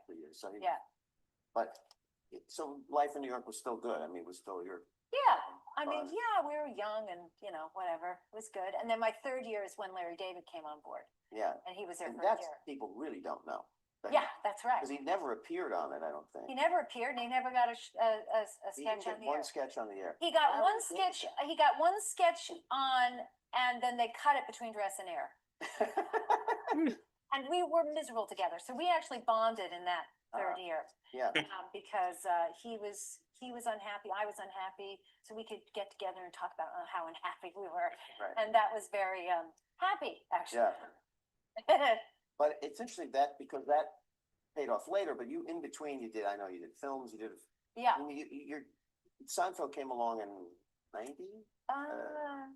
Maybe 91 or 89 or something like that. Yeah. But in between, you had not done more TV, I don't think. No, I did. Oh, no, you did a show called Day by Day. That's right. Yeah. That's right. And I did a pilot, Yeah. that was a spin-off from Family Ties that didn't go anywhere, but, Yeah, they knew me at NBC. right. They knew me at NBC. So then your life did change. Yeah. Yes. Yeah. So what's interesting about Seinfeld, and people don't know, is that there was no Elaine in the pilot. Correct. There was no, There's no female friend right, in the pilot at all. right. So how did you enter the picture in that? I entered the picture, I guess they did the pilot, and NBC was not sure if they were gonna pick this thing up. They said, well, all right, we'll give you a 4 order. 4. 4, and it came through late night. Late night. Right. Yes. And we want you to add a girl. So, I was under I had a development deal at Warner Brothers actually at the time. I didn't know about it. And then, I didn't know about the Seinfeld thing. So. You knew you had a deal. Yeah. Yeah, Right. see, I didn't mean that to be funny, but then it It was. was. Yeah. Anyway, and so, so I didn't know about that, and then my deal sort of fell apart, and the thing I was working on didn't work. And the next day, I got a call from Larry saying, I'm doing this thing, I need you to look at it, would you read it, blah, blah, blah. And I said, okay, yeah, and I read these scripts, and I was floored by it. I thought, nobody's writing anything like this on TV, I mean, it was unlike anything that was on television at the time. And I thought, yeah, I guess I'll go in and meet Jerry. Why was it unlike anything later at the time? Script together, and then we made a deal over the weekend. We shot this, and we shot the next week. It was very, very, very lickety split. And it was only you. They weren't looking at other Elaine's, or do you know? I know that they were looking at. It was the other pace, the people, tempo, but that sort of thing. But Larry knew you. But why was it unlike anything that had been written before? Why? She didn't answer that. So Paul's out of the book. Remember me from 7-Eleven? Well, isn't that great for you that I remembered you? Totally. I mean, that was pretty, but okay, so now they present you this character, Elaine. Yeah, right. And what did you think of her? Did you have a handle on this? Well, Because this is also someone we haven't seen before, I don't think. yeah. Elaine didn't have a lot to do in the beginning. And so I was, to be honest with you, I mean, when she did something to do, that is to say it was written on the page, I was delighted, but sometimes not as much. So I would very often try to find a way to get a laugh in there. Right. And maybe that's part of the anchor that Elaine had was fueled by that. I'm not really sure, actually, now that it just now occurred to me. But so, I don't know. Well, it's interesting because when I was trying to research and well, how did they develop Elaine? And what is said about it is that you informed the character, like Carol Leifer, who was one of the writers on the show, said that it was your assertiveness, intelligence, and sense of humor that came out of the character. And I love it. But that, and Elaine did get much more assertive, and Yes. and I who decided that you would say get out and push people through the wall? That was so fantastic. Yeah. Is that you? Yeah. Yep. So the extroversion is, I think, a strength for her. They then used it again and again and again. And Yeah. she got more and more forceful in her. Yeah. But I mean, was that just you saying, this is what this character would do? And Yeah, it just was sort of born out of the rehearsal process. I don't really remember exactly how, but Remember how just born out of the process.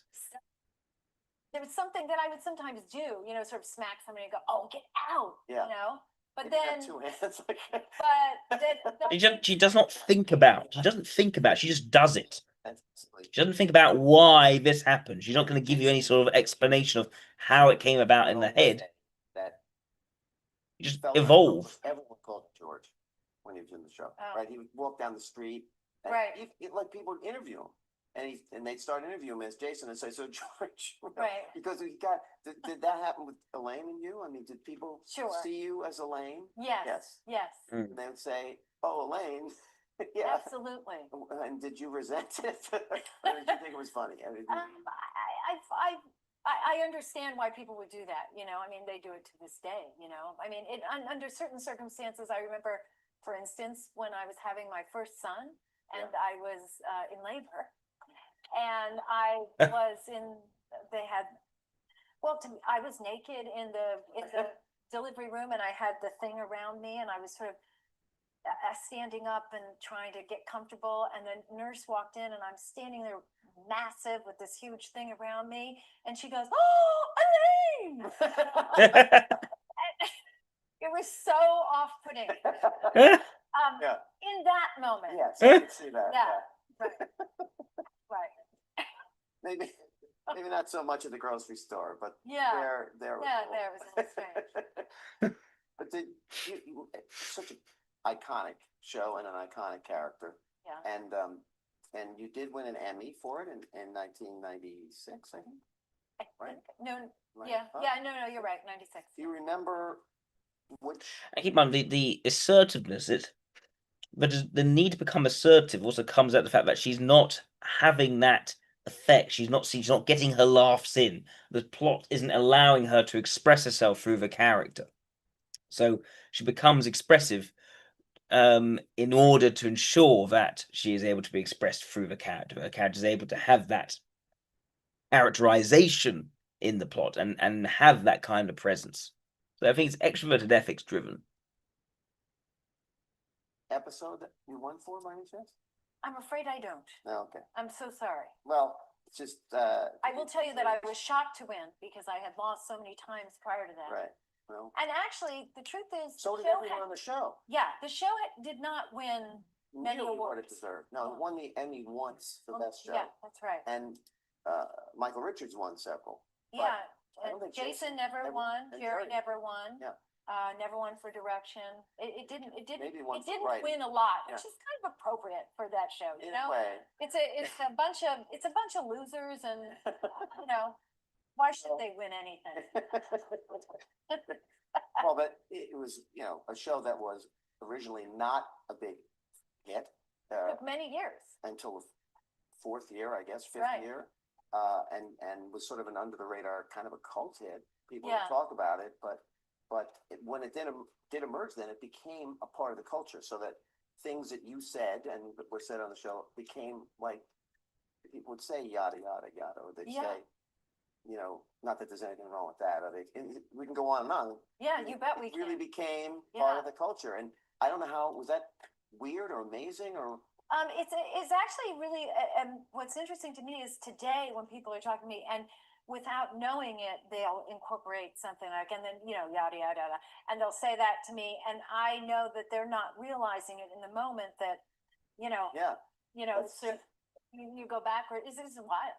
Yeah. Yeah. It's pretty wild. It's like, Yeah, she's very much led on by him on the cultural impact of the show that she was How in. many actors have that where they cross over into the general culture Yeah.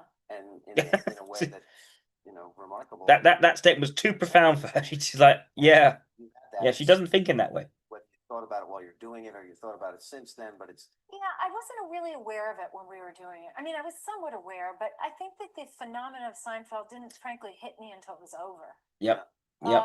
It was a very intensely busy time for me personally, just because I was having my children and trying to go to work, and that was hard to juggle those two Qualities of the moment weigh more on her than the repercussions of what it will be. Page 9, shoot it in there, and then you go back into your car and you go home, and you're sort of not necessarily that aware of the impact. I mean, I don't mean we're completely unaware, but the magnitude of it. Right. And I remember when we were shooting the final episode of the show, and they had to put like big, what do you call those things? Big. I'm thinking ESC makes the most sense. I do. Oh. So that people looking through the gate of the where we were shooting couldn't see who was entering the set. And it was like, God, who gives a shit? I mean, it was just so. It was like we're having a bunch of the guest stars. It's a TV show. Right. I know. Mhm. Oh, sorry if I wasn't supposed to swear. I don't know how that works. Okay. Well, anyway. We're playing clips. You're swearing like crazy. Oh, okay. Oh, yeah. And so anyway, and I remember thinking, wow, this is because beyond the barricades that they put up were tons of people with cameras and stuff, you know? And by the way, this is before the iPhone and even the popular culture phenomenon of 24 hours a day had not completely hit yet. Yeah, the internet wasn't covering your every move. Like That's right. Now. That's right. And there was this celebrity culture hadn't hit this pinnacle that is insane like it is today. So it really was rather striking. Yeah. To me anyway. All right, I'm going to ask you an obnoxious question. Oh God. Do you have a favorite episode?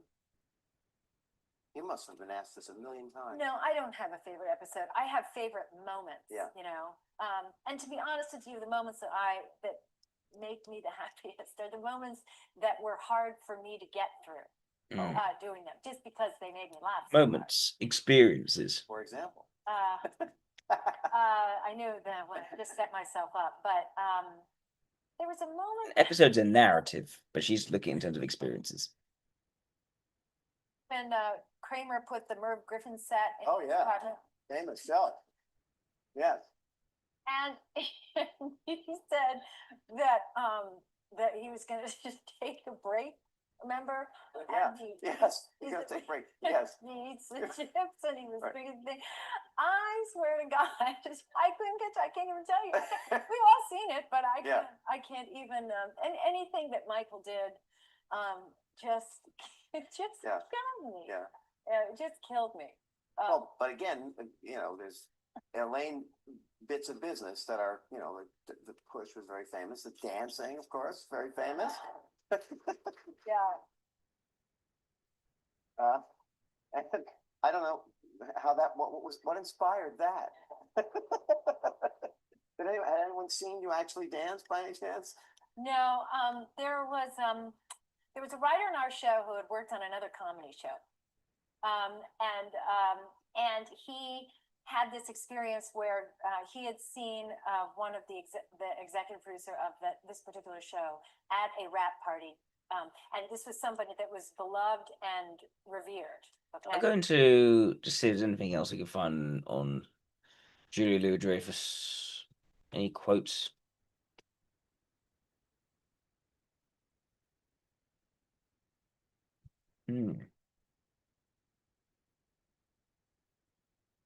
I dropped out of college my junior to do Saturday Night Live. I didn't even consult my parents. They were very supportive because they had no choice. So it just drops out and does things. Just jumps into it. When I was growing up, I always thought my hair was messy. I always considered going my married name, Julia Hall, but all the paperwork. It's much more acceptable for men to work and father kids. There's inherent inequality because we want to do it all. I don't know how we could do all this. There's a pressure, regardless of that, to do a good show. The fact of the matter is that everybody treats me pretty much as one of the boys, which I take as a great compliment. When I got pregnant, my foot grew, but I was denying it. I've been denying it for 3 years. Okay, LA I could live without. LA is quite a sort of materialistic environment, to say the least. I don't know exactly what you mean by that, but yeah, I think I can get the idea. I've been to LA. I'm not the type to cut back on hot showers. There's no harm in hot water when it's warmed by the sun. Okay, there's environmental friendliness stuff. Okay, and that just it appeals to me because I love the idea of playing those in-between moments, the sort of behavioral stuff that one might not normally see. Seinfeld's so quick. We crank out one show a week, and the hours are very reasonable. Again, attention to pacing. I guess if I wrote a book one day, it would be about hair. Seinfeld motto: no learning, no hugging. Okay, not sure what that means exactly. I'm particularly fortunate to be in a position where I can bring my child to work. I'm able to get a good childcare. Not all the women have that. Yoga is nice, but I don't like it as much as I used to. Okay, don't know what that means. A schedule doing a live TV show every week is very difficult. Again, pacing. She thinks she's alert and aware of pacing and the impact on her livelihood in doing it. It is, I think, hard for women. I haven't quite figured it out, and all my women friends haven't figured it out. How the hell do you do this? How do you work and have families? My goal is, of course, for this show to do well, and I would love it if people liked it. Everyone seems to know me. It's very strange. I always wanted to perform. She always wanted to perform. That's important. I walk around feeling a sort of existential guilt all the time. And honestly, for me, this house is a way of feeling less guilty about the universe. What's the context of this? Why does she feel existential guilt? What is this about?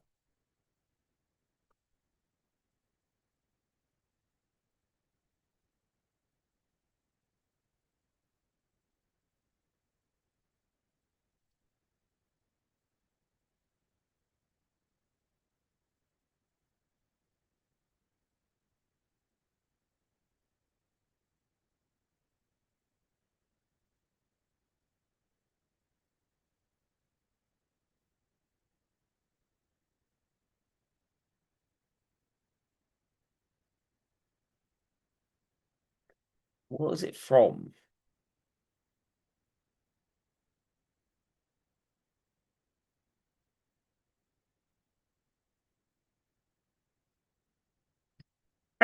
That's funny. They think it belongs to Alfred Dreyfus. That is funny. No, okay.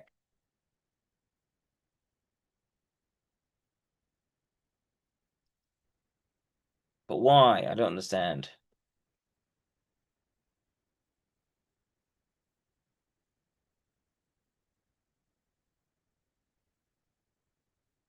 I'm assuming it's got something to do with her sort of left-wingy politics, but I'm not entirely sure.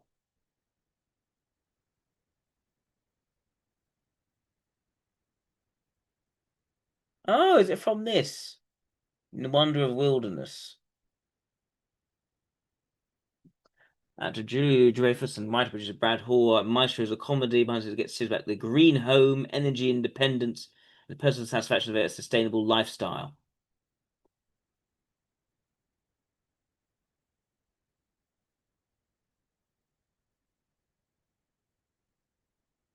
About their public activism, getting sustainable, no waste, that sort of thing. There's no mantra, it's clean architectural lines, simple. Okay. She's not by nature a minimalist. Sitting on the terrace of her newly renovated beachfront home, she calls herself a born maximalist, a pleasure seeker, queen of creature comforts. I can't live without high thread count linens and hot showers. Well, again, that's kind of in line with what we're thinking already.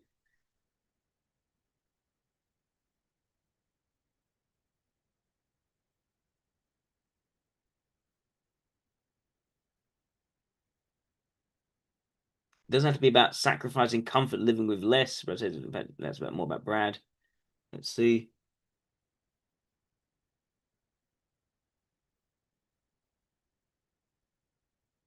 She has a less upbeat response. Abandoning a characteristic brio, she slumps into the living room couch with a quiet groan. This is a really scary time. The war and terrorism in the Middle East, the crisis of leadership. These are very clear tied to energy. What's so frightening about the issue is feeling like you don't have any control over them. Life decisions as ways to gain control and feel less guilty. I walk around feeling sort of existential guilt all the time. Honestly, for me, this house we're feeling less guilty about the universe. It's like I feel guilty for being, for still living all right in this terrible world, and at least I can do my good thing by having a sustainable home. That's basically what she's saying. Which I think it's sort of alpha driven. Like Gamma would probably say, "Well, I'm successful. Who cares about what other people are doing? I've made good choices. I can actually build this good home for myself. I'm not indebted to anyone. Yada yada yada." Whereas I think it's an alpha who wants to say, "Well, I'm doing well here, but all these other people not doing so well. What can I do?" To the guilt with keen sensitivity to Americans' disproportionate resource use. We have 5% of the global population and consume a third of the total resources. We should all feel guilty relative to the world. Yeah. Maybe I do being part of something bigger than you, something bigger than our lives. This impulse to enjoy my environmental works and part of what compelled me to want to live efficiently and renovate this house to support solutions to problems that reach well beyond my lifetime. But maybe she's a wealthy person. And she's made a house very, very plush, very nice, but still sustainable. And that's sort of how she manages sort of the guilt of being successful, that sort of thing. It's similar to how, how Elon Musk, when he almost to avoid the criticism of actually enjoying his wealth, he basically he owns none of his own homes. He just sort of moves around renting pods. It's a similar sort of idea that is almost another sort of kind of existential guilt, you could say, but him sort of it's avoiding the negativity of criticism. It very much feels like a sort of virtue signal. Environment is the common denominator of all humanity, she says. What does that mean? The common denominator of all humanity? This is very sort of vague language. A common ground, quite literally, it's the thing we all share and it's connected to everything else. Computers, everything's connected. We all share the same air, the same oceans, the same. We all share in the same. This is the universe. This universalism drawing everything together, mirroring it is very much an alpha values thing. It's not I am my own monad, separate from everyone and everything. It's we are all connected in this great circle of life, sort of thing. It's very alpha. It's sort of an alpha-ish kind of religion in the way that she's speaking. And in this context, she is quite an assertive woman, a very sort of quite funny, quite energetic, very passionate, always been a natural performer, and loves the creature comforts, very aware of sort of the pace of things, is not particularly reflective, but I think buys into sort of left-leaning, very popular and common for her particular group, the sort of very Democrat voting, and celebrity, Hollywood, actors, actresses, that sort of thing, way of thinking. There's any sort of original thinking here, but you can see she says almost like we're all connected. We are all, if we are doing well as a result of this, we should feel guilty to some degree about this and do what we can to make it all right by, offsetting our carbon by planting trees, that sort of thing.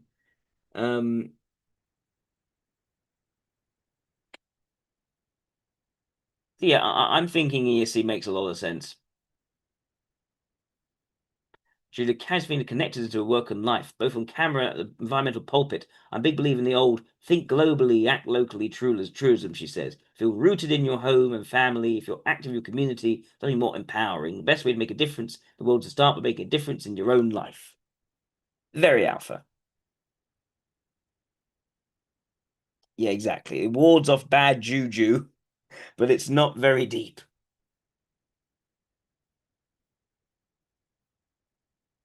This isn't someone who's dissatisfied by their present circumstances and is aiming for the big thing. It's more, I'm gonna mend the world by doing nice things in the day to day.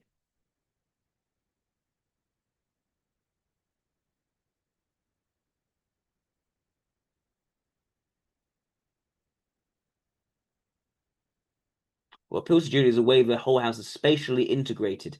Downstairs, the living and dining areas are part of one room. The ceilings that span up to the second floor, the upstairs bedroom doors are arranged around the central courtyard. Composition of glass, floating balconies, walkways to the bug of the house. An airy, expansive feeling. There's a feeling of unity. Feeling of unity. This is very alpha again.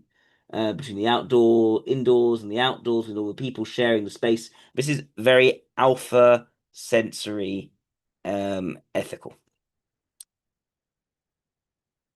Everyone and everything is connected together and it's manifesting through the physical space. And then she's sort of taken on this religion of climate change, and she's the advocate, the cheerleader for it. See, I think ESC fits very, very well for her. Comfortably conscientious. Yep. All right. All right, good. I think ESC makes sense. Now, does anyone want me to do anyone else? I think someone asked me to. Well, I typed XXX Temptation. Can't remember who that is. Actually, I think I've actually done XXX Temptation before, actually. No, I haven't done XXX Temptation. Well, for me to do XX Temptation, I'll need a super chat of $20. So if there's a super chat of $20, I'll do XX Temptation. I shall wait 4 minutes until 11:30 my time, and then I think we can end the live stream, unless there is another super chat of $20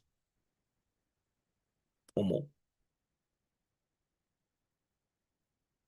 Oh, Intreon has a suggestion. Well, I do believe I owe Intreon, so I will happily do Intreon's suggestion. Where is Intreon's suggestion? Oh, here we go. I did come prepared this time, and I would like to request Brennan Lee Mulligan. Sure, let's do Brennan Lee Mulligan.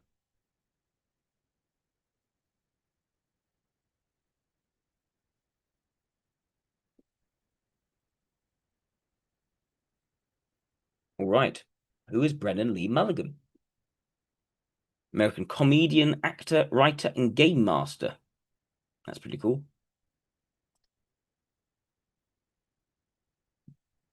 Often went to Dropout, formerly College Humor. Oh, I quite like College Humor back in the day.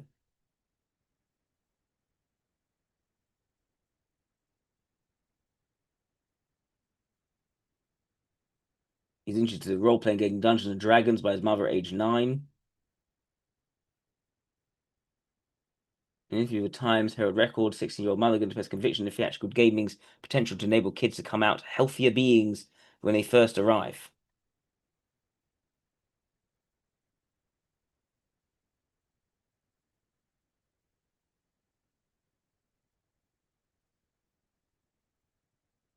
Yes, it follows the other guy I'm look at. Matthew Mercer, that makes sense, yes. So he took over from Matthew Mercer.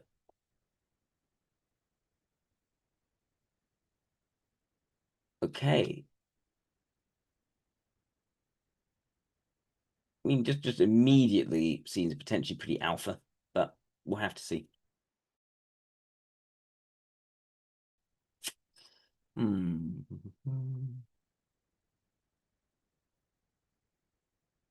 He majored in philosophy and humanities. In his 20s, he performed and taught comedy at the Upright Citizens Brigade. He co-created a webcomic Strong Female Protagonist, which was named Best New Short Webcomics. So what is that about? It's a dramatic superhero webcomic by Brendan Lee Mulligan and drawn by Lee Knox Ostertag. Follows Alison Green, the titular protagonist, a super strong ex-superhero who retired from his teenage role of Mega Girl. A college student works for justice by attending protests and volunteering. A celebrity stage makes it hard to get close to classmates, while other superheroes tend to treat her poorly, and a superhero passing to affect her life. It's of a young middle-class American with super strength, invincibility, and a crippling sense of social injustice.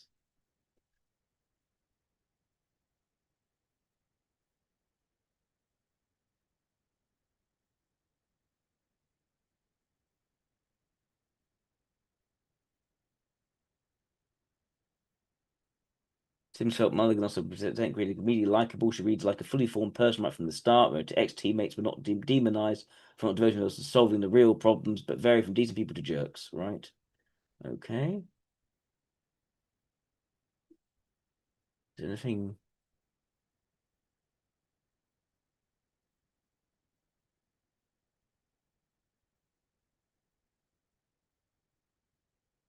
Okay. It's on the hiatus at the moment. Let's see.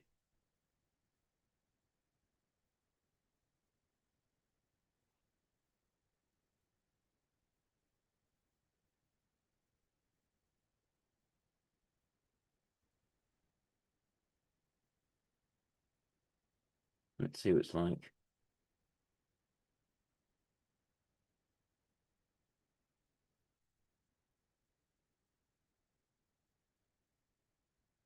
Can you see me?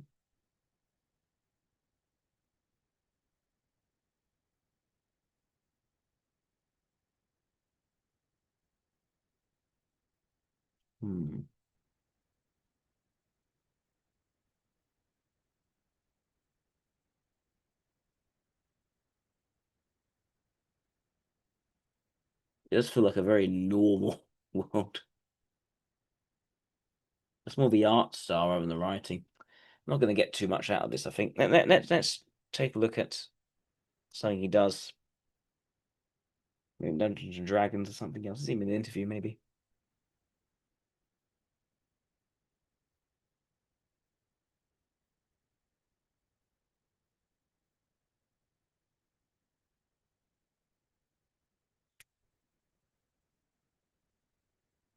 Let's see.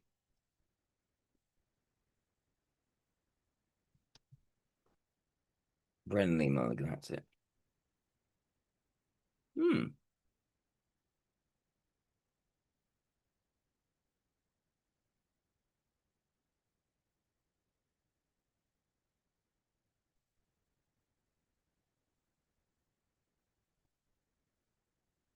I'm Dungeon Master Brennan Lee Mulligan, here to answer your questions from the internet. This is Dungeons and Dragons support.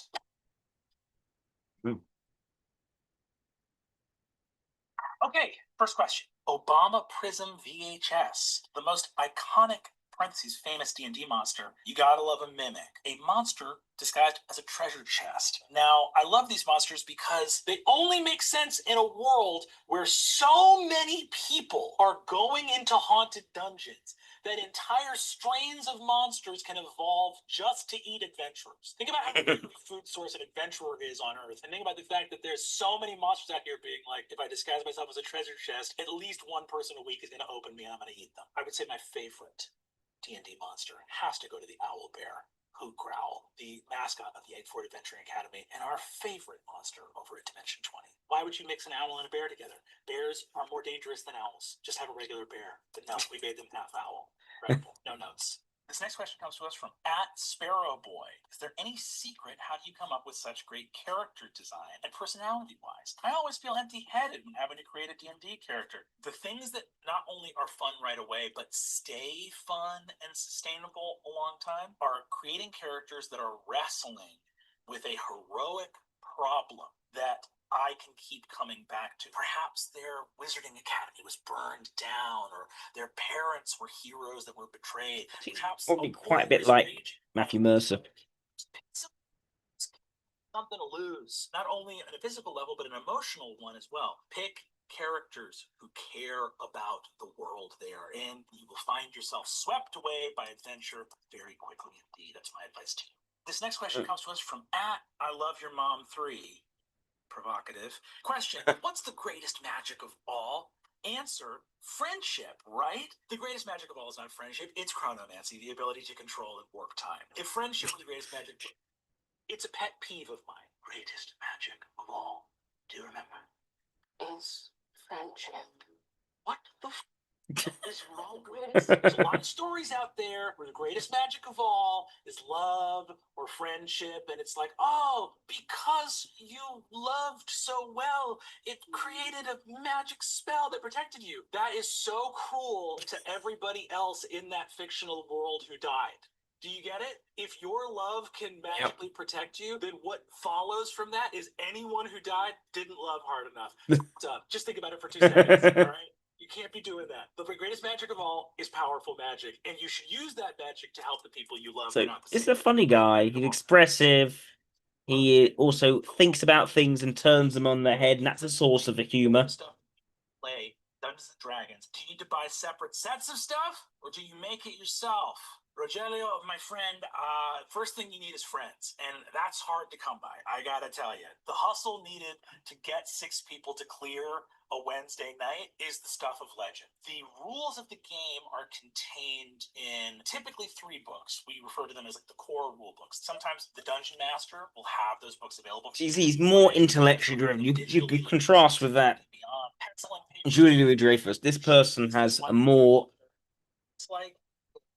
There's more intuition there.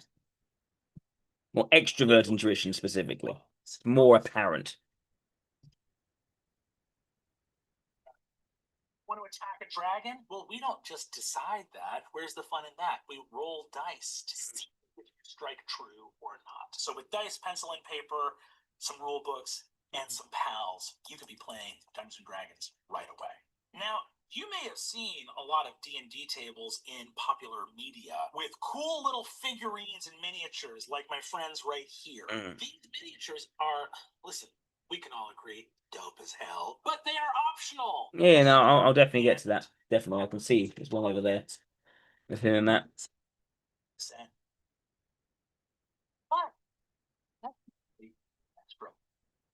Table play in a style that is known as theater of the mind. I like to use the minis and the counters because there's a lot of abilities in D&D that are hard to keep track of, and having a battlefield set out I think is worthwhile, so that if someone casts a fireball, with one quick glance of my eyes, I know exactly how many enemies just blew up. This dragon has been one of my most long-used miniatures. I think I was like 1 or 2 years old when I got this dragon. He used to have a little spot of fire, but I might have chewed that off when I was a kid. Regardless, this dragon's been with me for a long, long time and served faithfully and well.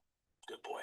Next question. From Drink Your Haterade on Reddit, what is the best representation of D&D in pop culture? With Stranger Things boosting D&D nostalgia, I've been thinking a lot about pop culture representations of D&D. What show or movie do you think has done the best job, and why? I think what Stranger Things did that really helped D&D at a moment when a lot of cultural forces were conspiring to lift it up, and actually showed it as being really fun, inherently social, inherently thrilling, a activity that brings people together in shared storytelling. Baldur's Gate, people For got alpha reasons.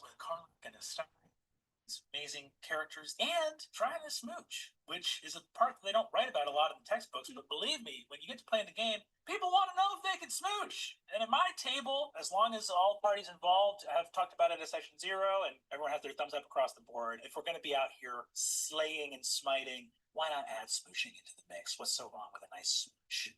I tell you.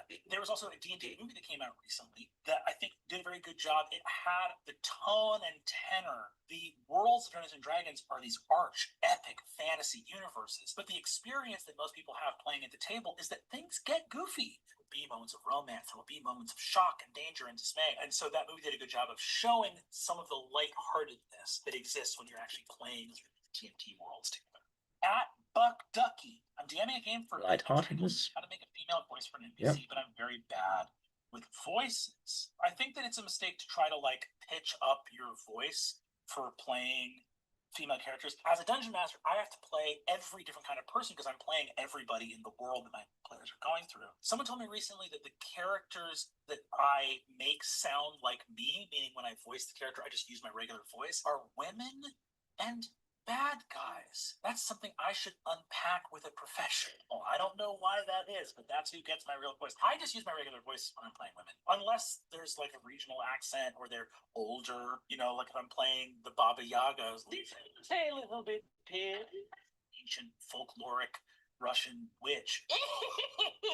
Where's my pet? You do the voice for the character. I don't think you need to do like a stereotypical woman voice. At JL Moonlight 92 asks, can you tell me how D&D alignments work? How do I know if someone's lawful good or any one of the others? Alignment is an element of tracking player character ideals. From earlier editions of the game, it was identified along 2 axes, your ethical and moral axes, and it produced. So he goes into the structures, the rules, the systems. But he's also a performer. The balance of introverted logic and extroverted ethics is quite clear. Automaton, rules for their own sake, neither good nor evil, true neutral, no values at all, kind of cool, cynics maybe, chaotic neutral, pure chaos for its own sake, utter rebellion, anarchy, lawful evil, the alignment of devils and those who seek conquest, tyranny, and oppression, neutral evil, pure cruelty and oblivion, chaotic evil, slaughter, rampage, ruin, sort of violence of the demonic realms. Those 9 alignments, people love them because, I don't know if you know this about human beings, they love personality charts. It's stuck around for a long time, even though it's not the most robust way to categorize moral philosophy, but goddamn, people love a chart that tells them what kind of person they are. From Camille Does D&D, the difference between paladins and warlocks is one's got an employer and the other's got a sugar daddy. Right, okay. It's going for a bit long, so I'm going to go to this. There's a gap in the market. Time to start playing Dungeons and Dragons. As you walk to the edge and you climb inside, what do you find in that? We're going to be on the channel with like Oscar Rooms talking about playing D&D. This looks like a... With respect, I find the other files.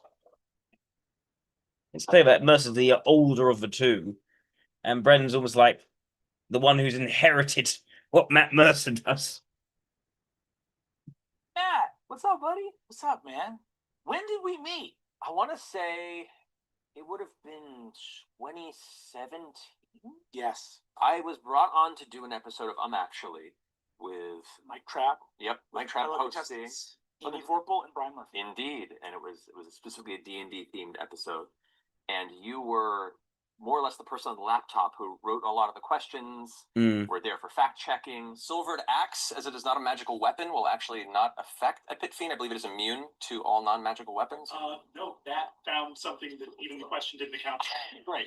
After episode, and even in between, like we had some conversations on set a little bit and kind of got to meet. They connected very quickly. Rad as hell, man. I had been watching Critical Role, so I was like working at. I had just moved to Los Angeles, been in LA for about a year. I think we were shooting this in like August or September, because it was right around the end of campaign 1. Correct. Yeah. And it was around your bachelor party or your nuptials, if I'm not much mistaken. No, because that does play in later. That does play in later. So I think the end of campaign 1 and your nuptials also are within 7 days on either side of me starting full-time in College Humor and starting to date Izzy Rowland. That's right. That's right. All happened in the same momentous September. Let us hope nobody finds time travel and ruin it for all of us. I remember like doing the episode. We had a few conversations, and then when we finished recording, you and me started talking more, and it turned into like 30 minutes of just bantering about home games and love of games. We were like kicking it in the parking lot of the IAC building, and I remember being very much like I had the attitude of like, oh, this is a guy who's like coming here working on the show. Like I'm like a crew member of this show. You've come here to participate as a cast member. So I was like, I'm just going to say one thing about Critical Role and be on my way. I remember having such a good time meeting you that night, but I remember going home and like telling Marisha, my partner, about it. I was like, that's this really fucking cool guy on set. That was like, I don't know, very much like reminded me of who I am in a way. I'm like, oh, yes, growing up with this guy, and yes, I'm so shy and awkward. That didn't change, but at least I'm, I got to explain that to her. And then it was a short time after that, I was out on. So I think it's very clearly an identity relation. Full location event. Maybe like a month and a half later or something. Yeah. One of the stops was in Little Tokyo in downtown LA.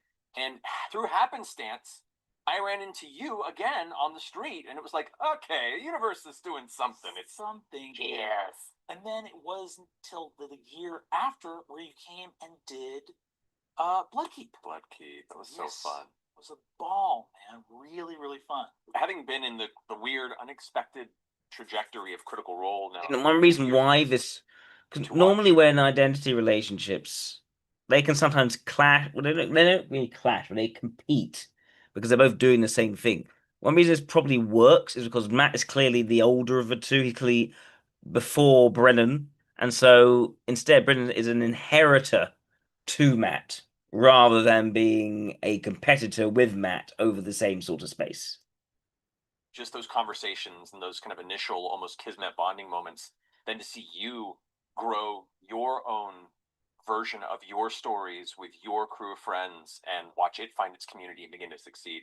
I remember even early on was like, this is so cool that there's a space to do this now in entertainment, that we can just create this without having to wait on a system of gatekeepers in their late 70s that don't understand the heck we're doing. So that was delightful. And then to be able to come and actually play there at the Dome with you was like another cool full circle of watching that ascension. It was awesome, man. It was really, really awesome. What's that journey been like for you? I'm gonna say like from the concept of from having my own weird perspective from my side of things, the rise of you having to pitch what I know is a very hard thing to pitch in an unproven space, really, and grow it kind of whether people are ready to or not into what you built it. Well, homie, I mean, I'd be kidding if I didn't tell you that like my market research document for Isaac, absolutely. Was like, here is what is happening in the actual play genre, and here are the shows who are doing it perfectly. Here are the shows that are doing it as well as it can be done. And Critical Role was at the very, very top of that list. This is the ideal version of what this medium can do, what this genre can do. And the only thing we would look at is what are our limitations based on the infrastructure, logistical differences that we're going to be a streaming platform. So we're not going to have it be, it has to be SVOD rather than AVOD. This is the exciting stuff that variety viewers want to see. SVOD versus AVOD. We won't be able to be streamed live to Twitch. A lot of the creative choices that we made were leaning into limitations, which is often what you do as a creative person, right? So we're okay, we're going to lean into prefab or custom made minis and sets and editing that into the thing because we have to edit. We can't go live. Our structure doesn't support going live. So everything was okay, lean into that. And then the other thing, of course, being because this is going to be College Humor's actual play show, we're going to get a lot of my pals, which were UCB trained improvisers. I've been playing with Emily Axford, Brian Murphy, Zach Yama, and Siobhan Thompson. Been playing with Lou Wilson. He's at 2 points. Yeah.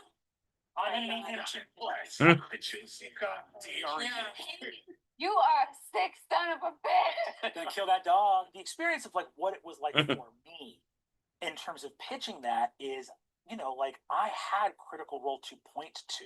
I had this document that said, in terms of televised actual play, you need to be looking at Critical Role, talking about how many of my friends at that time had been fans at the Adventure Zone and these different actual play formats that were taking off. And I came with that market research document, but for the fact that I got to pitch an actual play show in the weeks following this huge finale of Campaign 1, the joke I told Marisha, because Marisha came to the Adventuring Academy. Oh yeah.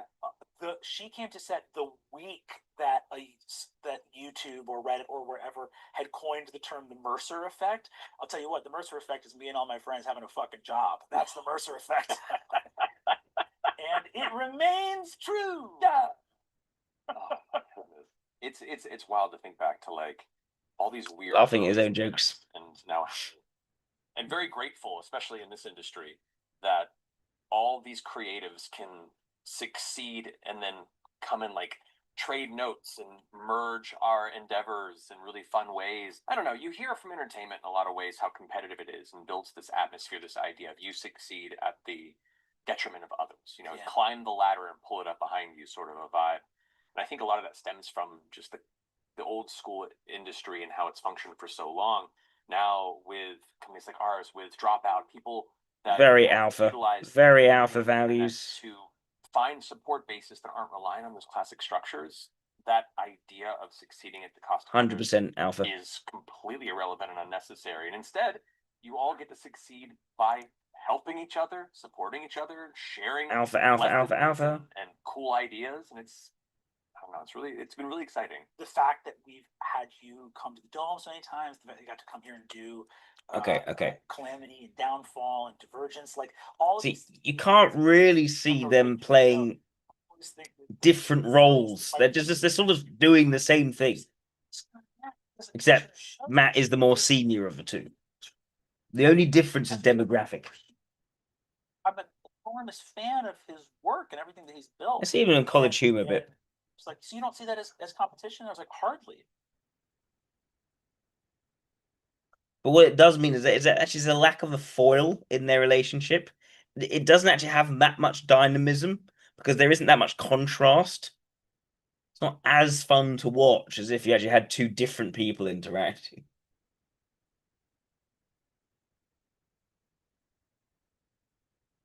Let's see some of this.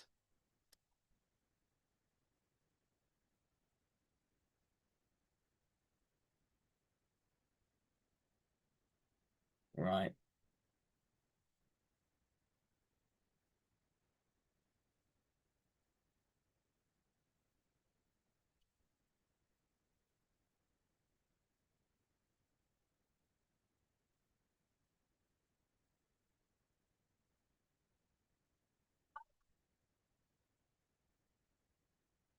Oh, just icebreaker cards. Right now we're talking about which album we'd most like to have on a desert island. Yeah, mine is Jagged Little Pill. What? You go crazy listening to Alanis on a desert island. Don't tell me. Go crazy. United States Navy Test Frequency Catalog Volume 3. What? The United States Navy Test Frequency Catalog Volume 3 contains a high-pitched SOS signal that's detectable over long-range radio. You'll be off the island in no time. Did I win? Well, these questions aren't really about winning or losing. We're just trying to have fun. I'm having fun. This is a Yeah, comedy that's skit. right. It's fun for me. He's chosen this sort of characterization, I think, because he is someone who tends to have a lot of arcane technical knowledge. Next one. What time period would you most like to live in? Ooh, fun. Does the time travel include spatial travel as well? God, Jesus Christ, Brennan. If it doesn't, Because he was actually the guy on the laptop correcting things in Dungeons and Dragons. He's playing on that. Time to kill him as he's being. This guy likes researching stuff online. He does this for fun. One of the parameters of the game was that it's fun for him. Well, don't phrase it like that. Shut up. Next one. What would your Patronus be? Oh, eagle for sure. Tiger, a blue whale. Oh, that's actually a really cool.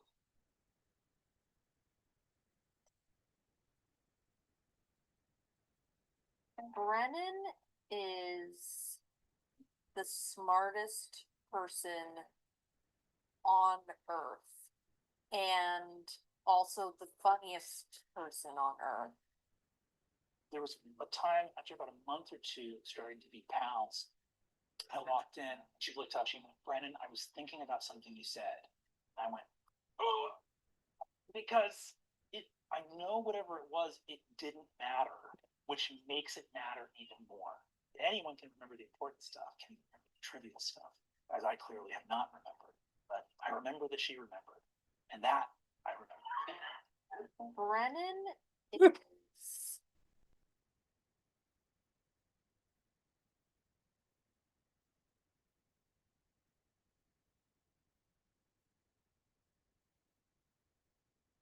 I used to watch College Humor so much when I was younger. Like throughout my 20s.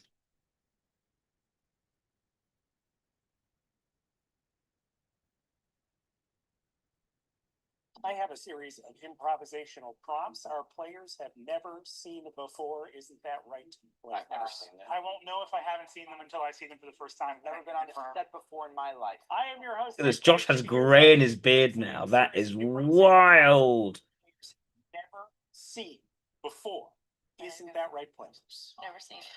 I've heard a lot, but I won't know if I haven't seen them before until I see them the first time. That's a great point. The game's so good, we spun it off unchanged. I haven't seen this in years. I haven't seen any College Humor stuff in a long time. But I used to watch it. I used to watch it so much of it. Play. Yeah. I'll answer for myself. No. Yeah. I've not seen them. Or it is right. No. Brennan. Look, we've been doing this bit, and I still think it's hilarious. Yeah, pretty old. These guys were always older than me. Affirmative. They've never seen them before. They are lying. You won't know if you haven't seen it before until you see it for the first time. And the prompts are all personal. It's basically every time he's being pedantic. He is he's a logical type who has extroverted ethics in that pronounced position of a mobilizing function. Seen before. Isn't that right, players? We've seen them? Never. Yeah, we've never seen them. It is impossible to know if you haven't seen them until you see them for the first time. The first prompt is Brennan's social security number. I am your host, Sam Reich. Here's how the show works. I have here a series of improvisational prompts. Good, they started pronouns, did they? Goodness, that's new. I used to do that. Don't, Brennan. We won't know if we haven't seen them until we see them. I saw them. You did? Yeah, I saw them all. Tiger, Sam Reich. Here's how the show works. I have Right. a series. Okay.